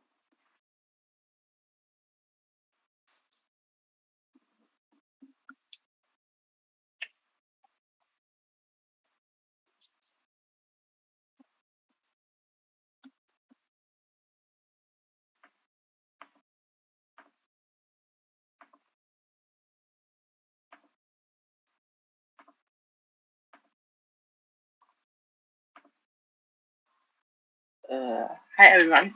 Can you hear me? Yes. Okay. Good afternoon, everyone. My name is Zhichen. My name is Unseen. Today we are going to show you about our website named A Visit to the Solar System. Our website is built for people around the world to have closer look to the solar system because it contains different languages.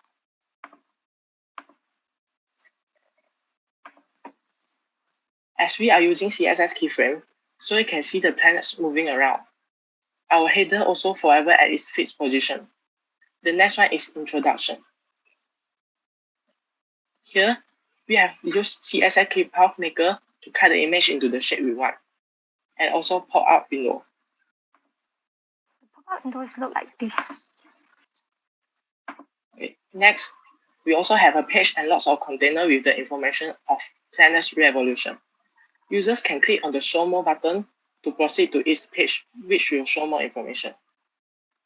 After that, we have a short summary about description of every planet.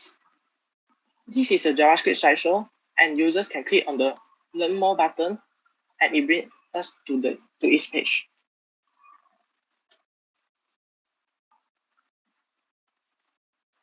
After that, we have a footer and the logo we designed. Also include the quick links and our contact information. Okay, so moving on, we have an image map which will show every details of the planets once we have clicked on it. And we generate the coordinate of the planets in order to create an image link. For example, when I click the Jupiter, a video about a Jupiter will be shown, and once I have scrolled, the video is split and then the information will pop up. If I click the button, it will actually expand and I can close it like this. Lastly, we have login and sign out page, but it needs further improvement, which have to add database to become a dynamic website to store user information. Okay, and so we actually have the quiz page to test the user's understanding, which we store the questions in JavaScript array form. For example, when I answer the questions, we jump to the next. It will generate each of the questions because we have stored it in a JavaScript array format. And we just click on the next button and it will pop up. So that's all for our website. Thank you so much for listening. Okay, thank you to the team. A visit to the solar system is a nice slide, you guys. Okay, so next we will move to the judges. Did you have any question to ask for this team? Hi. Okay, yeah. This is I like this educational kind of website, you know. Okay, I have one question. When I click on Let Explore, right, I try out your website.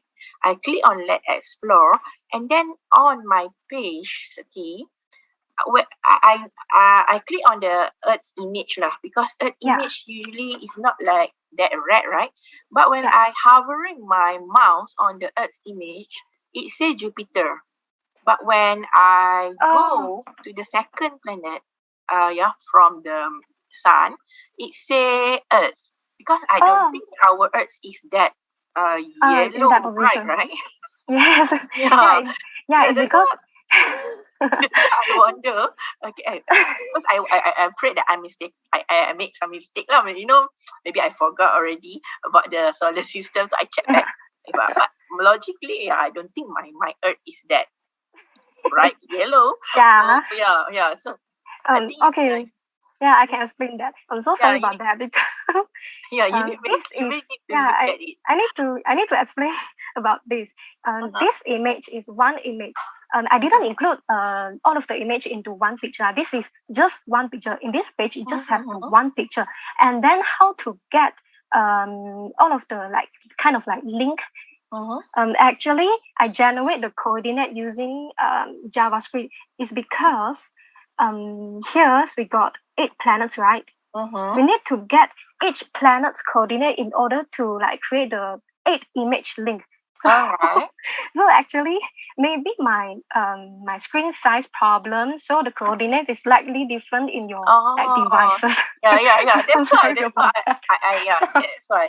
So I think it would be if you can make it consistent, would be much better, because for example, you're hovering at that planet, it says Jupiter, right? But for me, if I hovering on Earth, it will say it's Jupiter. That's one thing that I saw something that big discrepancy, some discrepancy when I'm viewing your website. So sorry about that. I didn't take that into the consideration. So sorry.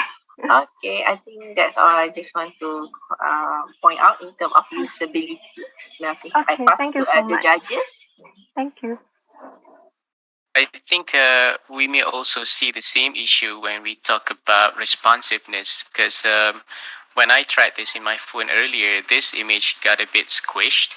So I haven't tried clicking on it, but it may result in different coordinates as well in that case. So I'm not sure, maybe you will need to test that later. Another method that you can use for this could be image slicing, to generate the different links for each of those planets, but that's a very old method as far as I know, so I'm not sure if we still want to incorporate that here for that solution.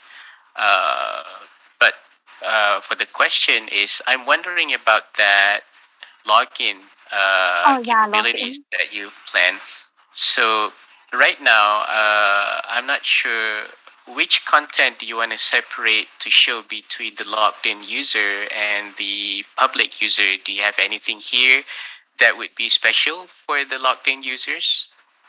Actually, for further enhancement, we would like to add like database, and then once the users have create an account, they actually can answer the quiz, and then we'll store all of the users' information in the dashboard and also the quiz, so that every time they log in, the quiz scores will remain at there. It will like forever stay at there. But for now, our website just like static website is not a dynamic website. So in further, we will definitely add a database to kind of like implement our website to every users lah. Okay. So I guess one of the main purposes that you plan for that right now would be storing the quiz results, right? Yes, and also for the quiz, it's because we didn't have enough time to do it. So the quiz we just have three questions. In the future, definitely will depend on the level of the users and give them the quiz questions. Okay, got it. And is the quiz right now, I mean, is it responding to right and wrong answers? No. We plan to do like maybe 10 objective questions or 20 objective questions. And then once the users have answered all of the questions, it will show like a result, a paper, kind of like paper of the results, a report page. And then users can view like, okay, for the first questions, they are answering wrong or correct like that. Yeah. Okay. The report part. Okay, so that makes sense to have it at the end instead of showing answers for each one. Okay. Yes. All right. Thank you. Oh, thank you. Hello. Hi. Very nervous. I can feel that. Overall, in certain design of this website, I feel is very advanced in certain pages. But in certain pages, the style seems like a little bit not catching up. So I believe you do have a plan to balance it up, right, across the website. And I believe you also struggle with CSS. Yeah, maybe you can get Naga's help, the previous participant who is very well in CSS. Yeah, I just feel feedback on here. Just now you mentioned that it supported multiple language, right? If you are not mentioning, actually, I didn't aware. The reason because when I first visit, it's not pop up there, like, asking me to select a language. So I don't even pay attention on that. Yeah, maybe you can do that. And then, talk about the responsiveness, right? I look at the main page right now that you have is you have 3 planets is actually doing animation circuit. So when I look at the data, actually you fix the size of the image, even though the background is empty, right? Yeah. In order for you to make this rotation easier. I understand that, but this actually causing the page load slower. Yeah, maybe you can improve that. Means that if your image is only 200 pixels, you have to resize it to 200 instead of keep it in to 2000 pixels. Yeah, it creates much more size than when you go through 4G or something. When you did a download, right, it was slower. Yeah. Yeah. Overall, that's my suggestion, and I think you should continue to keep this website more advanced. Have a feel of futuristic. I think this is really cool. Thank you. And I'm actually the most favorite part I like is that once I click each of the planets, the video of the planet will be shown, and then once I scroll, the video will split into like two triangles because I have never seen this effect before. I've never seen this effect before in my entire life. So I thought to do something really creative and then fun for the users so that they can visit my website frequently. Yeah, I totally agree with you. That animation also catching my eye. But I feel a bit disappointed when I scroll down. I saw the very ordinary table. I was expecting something much more futuristic or different to match up the style that the in the top, right? Like what you're saying, like when it expand up something. Yeah, that is really something catching my eyes. But the table needs to catch up a little bit. Yeah, the top part, I just feel like this is kind of like a summary for the users. Maybe this is like a summary. Maybe they can view. Okay, this is Jupiter, so that Jupiter have 4 rings like that. Just a small summary. Yeah, maybe you can take some like the Iron Man, the screen, those kind of futuristic design. Yeah. Then it will really make this entire page pop up. I agree with you. Thank you. Continue to improve this one. Okay, no problem. Thank you so much. Okay, so thank you for the judges and also the team from a visit to the solar system. It's very interesting. Thank you. Okay, so now you're done with the presentation. Okay, so judges, are you guys okay to continue? Okay. Sure. Okay. Just two more. Yes, two more. Okay, so next we welcome the team from a Wrivell team to start presenting your projects. Just a reminder, do not forget to raise up your hand so that our team could assign you as a panelist, okay?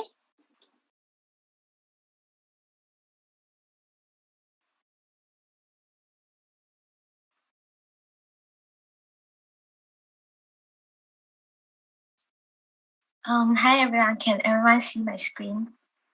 Yes, we can see your screen. Okay.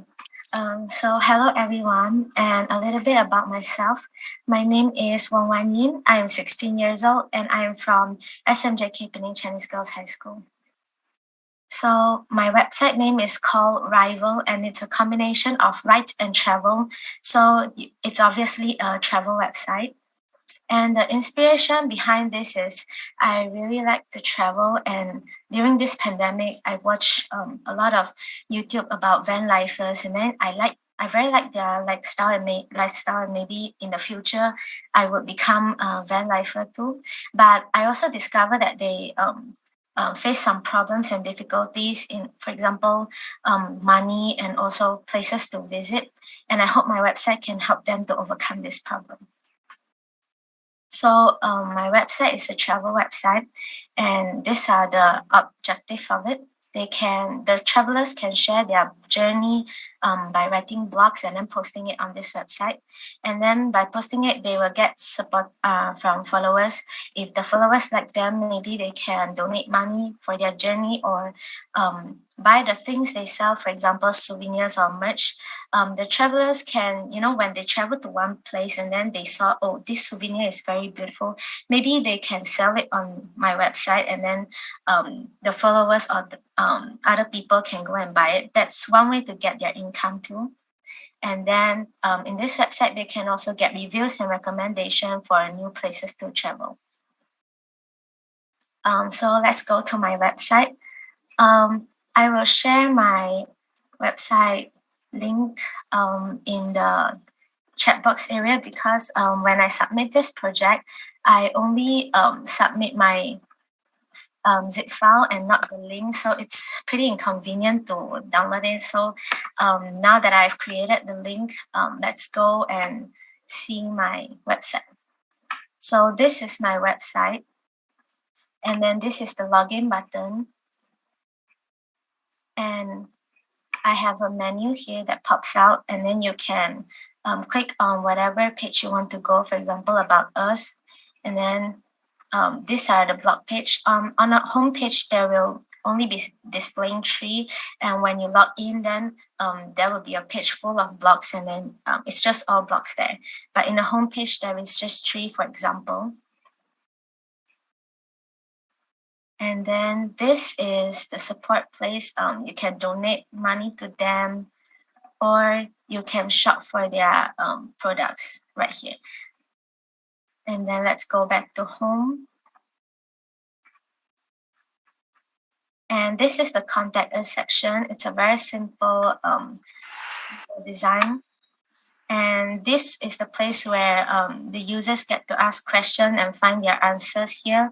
And if their questions are not here, maybe they can write their question to us. And in the future, I will add more questions to here. But for now, it's just 2. And this is the theme. I make this myself using HTML, CSS, and JavaScript. And this is the footer. This all also linked to the page above. And then the last page is about recommendation, which are the places that the travelers can get reviews and also recommendation for places. There is also a menu here. And then when you click this arrow, it will take you to the page. For example, the one I click is spring, and then it will bring me to spring page. And then when you click on the image, you can get more info about this place. And then that's all. And this is the footer. And I make this website. It can be used on a phone or in the computer. And let me show you when it's on my phone. It's something like, let me turn off the background first. Oh yeah, you can turn off your background.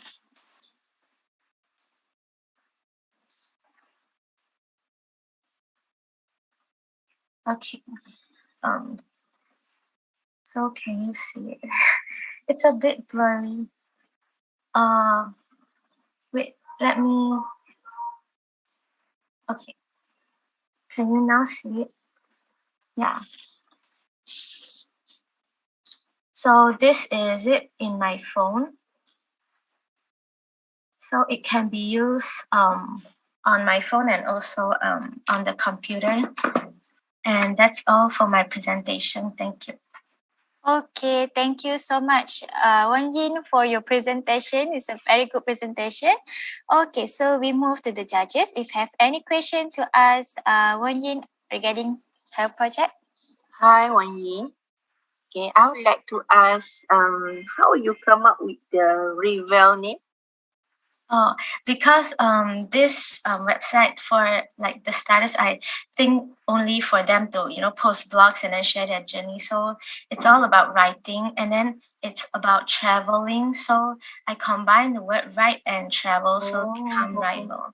Yeah. Okay, nice. Creative. Come up with the name. Okay, I looked through the recommendations. Okay, so the recommendation covers 4 seasons, right? Yeah. 3. Okay. How about in Asian context? Because we don't have that kind of seasons, right? We only have hot or rainy weather. Okay, so let's say for me, I kind of person who like travel across Asia. So how I'm going to, I believe I still can contribute, right? As a blogger in your particular website. Yeah. However, I would like the context would not be specific for the 4 seasons country, right? Yeah. Would like to have more in our Asian context. For example, let's say I want to travel to Vietnam, and then and this website also only cover about beautiful scenery that they capture a picture, right? Okay, but they didn't cover about the shopping. Where's the best place to shopping during travel? Okay, all right. Okay, because I like shopping because I'm look forward to that too. Okay, that's all from me in terms of usability. Okay, I pass the judgment. Yeah, because for my website, I actually to be honest, I only use like a week to make this because during this Coolest Project competition, I also have another 2 competitions. So like the time is I need to do like 2 or 3 more websites for the completion. So Yeah. I have limited time, but for this recommendation section, I hope in the future I can add more sections. For example, Asian places to Asian country to visit. And now I do for the 4 seasons is because like it's more global, and I choose the places according to like the highest ranking for summer season, spring season. All right. Yeah. All right. That would be fine. So And don't maybe- forget to add the shopping list Yeah, of where okay. should I shop when I go for travel. Yeah. Okay. Thanks a lot. Yeah, definitely. Thank you. I have a couple of questions for this. So the first one is, when you coded this website, is it from scratch, or did you use some kind of framework to code your HTML and JavaScript and CSS? So that's the first one. Yeah, I only use HTML, CSS, and JavaScript. Yeah, I built it from scratch. Awesome. The second one is, you mentioned some features that you wanted to put in, like donation and purchases of souvenirs. So I think right now you don't have integration with payment cards or anything like that yet, right? Yeah. Or do you already have that there? I don't have yet. Okay, but I guess that's part of your future plans for this. Yes. Okay, awesome. Thank you. Thank you very much. Hello. Okay. Actually, I don't have much question on this project, but I do have some suggestion for you. It seems like you are very serious in writing about travel and then get prepared for your future to achieve your dream to travel. So it seems like you need to earn some money on that to achieve your dream, right? So my suggestion for your project to improve is that you no need only to focus on the places that you have visited or you have traveled. You can also do some survey on some places that you would like to travel, and you can share some of your research information. For example, what is the hotspot, or what is the food that you must try, or any plan guideline for this particular trip, something like that. And it will provide much more value to the reader. And you also can learn some of the publication or skill from like Emily. Create your own Instagram, get popular on that, get more exposure. And you don't need to spend additional effort to develop a system that can people do the donation. Actually, I don't think you need that. You just need to create an account that in PayPal. Okay, and you can put your PayPal link over there. People can buy you a coffee, give you a tips, going through the PayPal. Then everything is clean for you. You just need to have a link on that. Yeah. Yeah, that's good all. suggestion. That's all that I have. Thank you very much. Continue your works on your dream. Thank you. Yeah, hello, Wan Yin. Yeah. Yeah, I saw your idea for the website is very good. I like the idea too. And then, but I maybe due to the limitation of the time, I saw some of the function in the website is not complete yet, right? Yeah, right. Yeah, so I hope, in future, maybe you have time, you can do more further improvement about it. Yes, Yeah, of course. Thank you. Yeah, thank you very much. Okay, thank you for the thank you judges, and also thank you Wan Yin for your presentation of the Wrivell. Okay, so now you're done with your presentation. Okay, let's welcome our last team for the web category, which is a Woofsite team. Okay, you guys can raise up your hand so that our team could assign you as a panelist.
Very good afternoon to all the judges and fellow contestants. We are from SMK Convent Batuwet.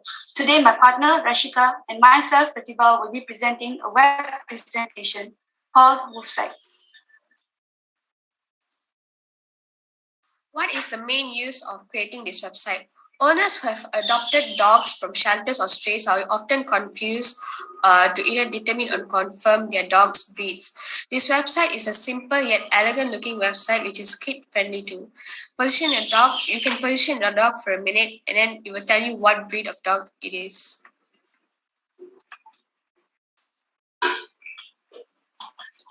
For this project, we decided to select 10 breeds of dogs for our website, which would be American Pit Bull Terrier, Chow Chow, Dachshund, German Shepherd, Golden Retriever, Labrador Retriever, Pomeranian, Poodle, Pug, and Siberian Husky. The websites we use to create website is Teachable Machine, Glitch, and Glitch. Teachable Machine is a web-based tool which makes creating models fast, easy, and accessible to everyone.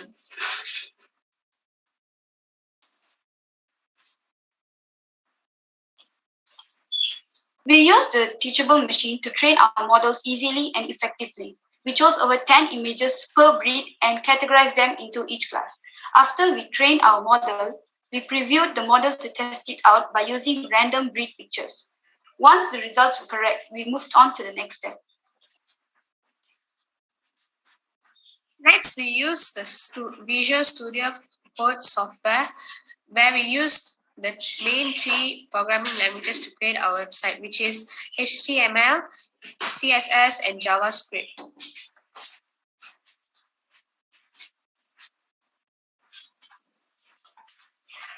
After programming the codes in Visual Studio Code, we exported our models into Glitch to be used worldwide. We also modified our web so it would not overlap on top of anything. We had a background check to make sure there weren't any errors. Finally, we tested our website to make sure it could be worked. This is the final model of the website, and we have given a link in the chat.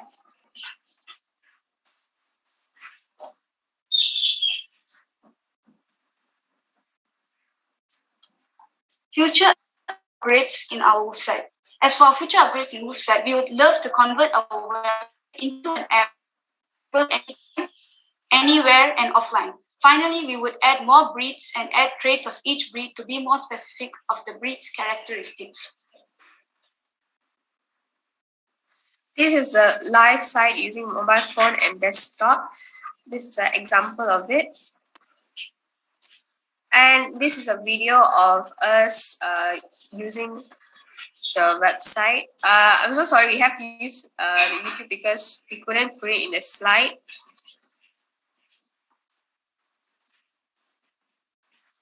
Please hold on a second.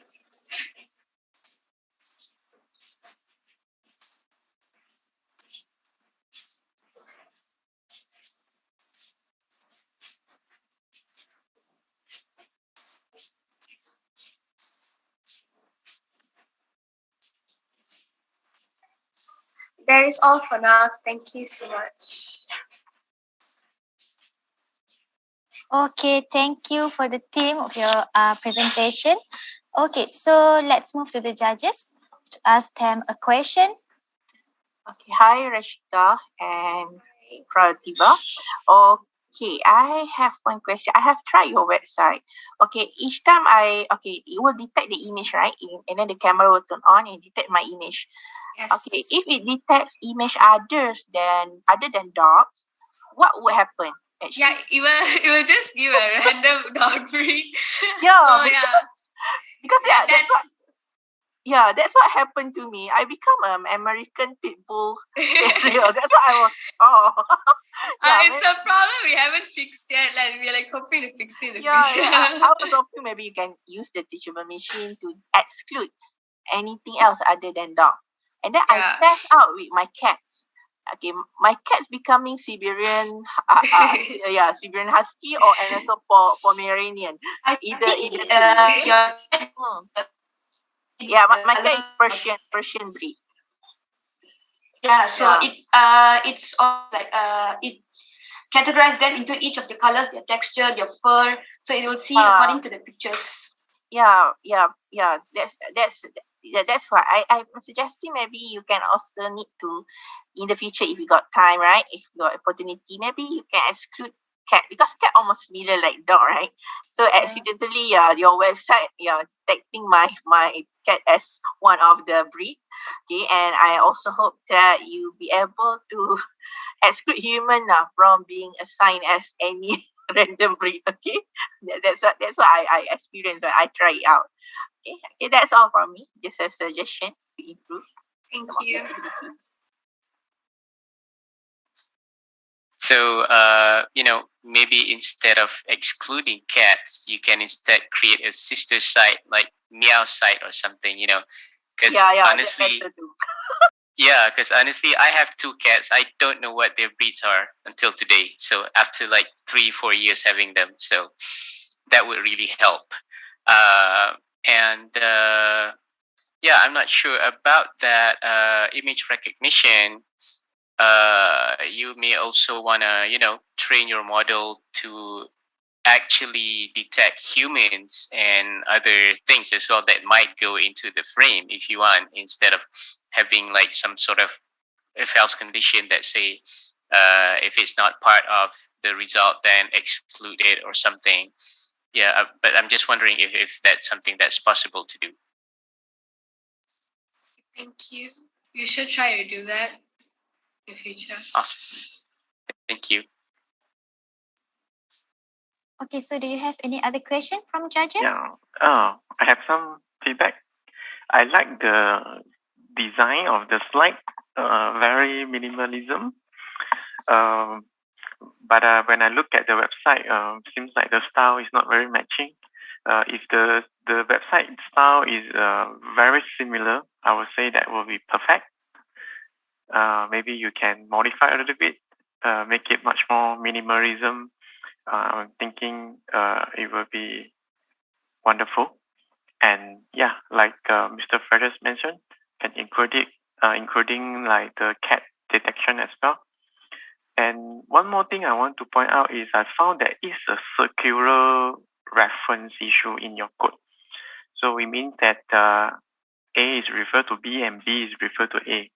So in your code, I saw you calling the classification video, but then classification video will call got result will call classification video. This is actually creating a very serious problem in your programming. You may need to consider to enhance this one. Overall, that's all for me.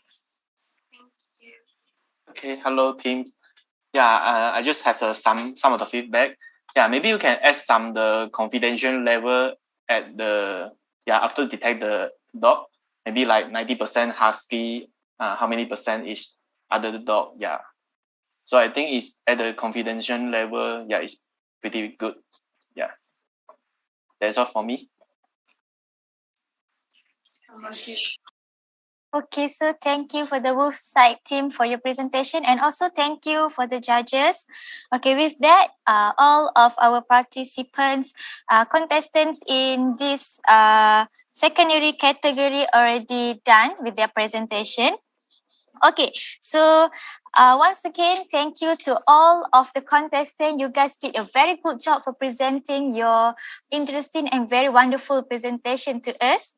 Okay, so before we end of this session, we would like ask you guys, I'm sorry, I would like to ask all of you to open up your camera, okay, to have a photo session together as a memories. So before that, please wait for a while as our team need to assign you guys as a panelist first, okay?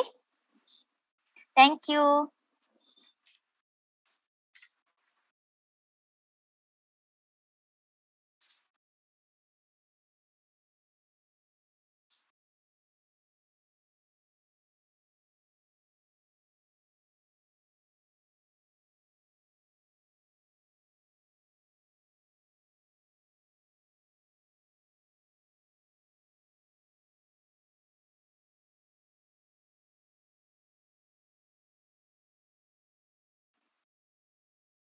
Okay, if you guys is already in a panelist, so please open up your camera. Okay, don't forget to open up your camera. So we will take a quick photo session together as a memories.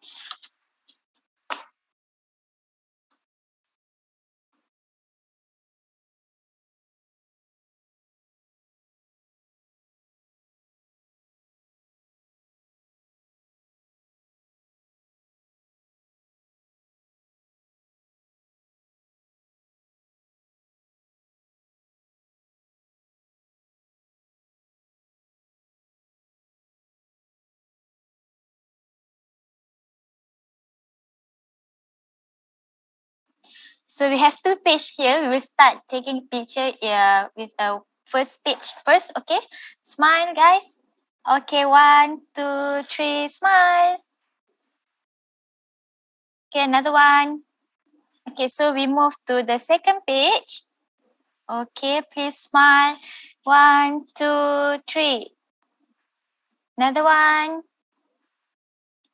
Okay, thank you, guys. Okay, so with that, all of the participants for the final stage of the Coolest Projects Malaysia 2021 for the secondary category have delivered their presentation splendidly. We would like to acknowledge the importance of the judges who came by and educated with wisdom to pick the winners for today's competition. Therefore, please give all our judges today a round of applause by clicking the hand clap emoji if you are in the Zoom right now, or a love reaction if you are watching us on Facebook. Okay, that's all for today's event. The winners for each category of the Coolest Project Malaysia 2021 will be announced at the virtual winner announcement, which will be taking place on 5th December 2021 at 10 a.m. Okay, you guys can get more information on our social media. Okay, thank you for joining us today and see you guys again. Bye-bye.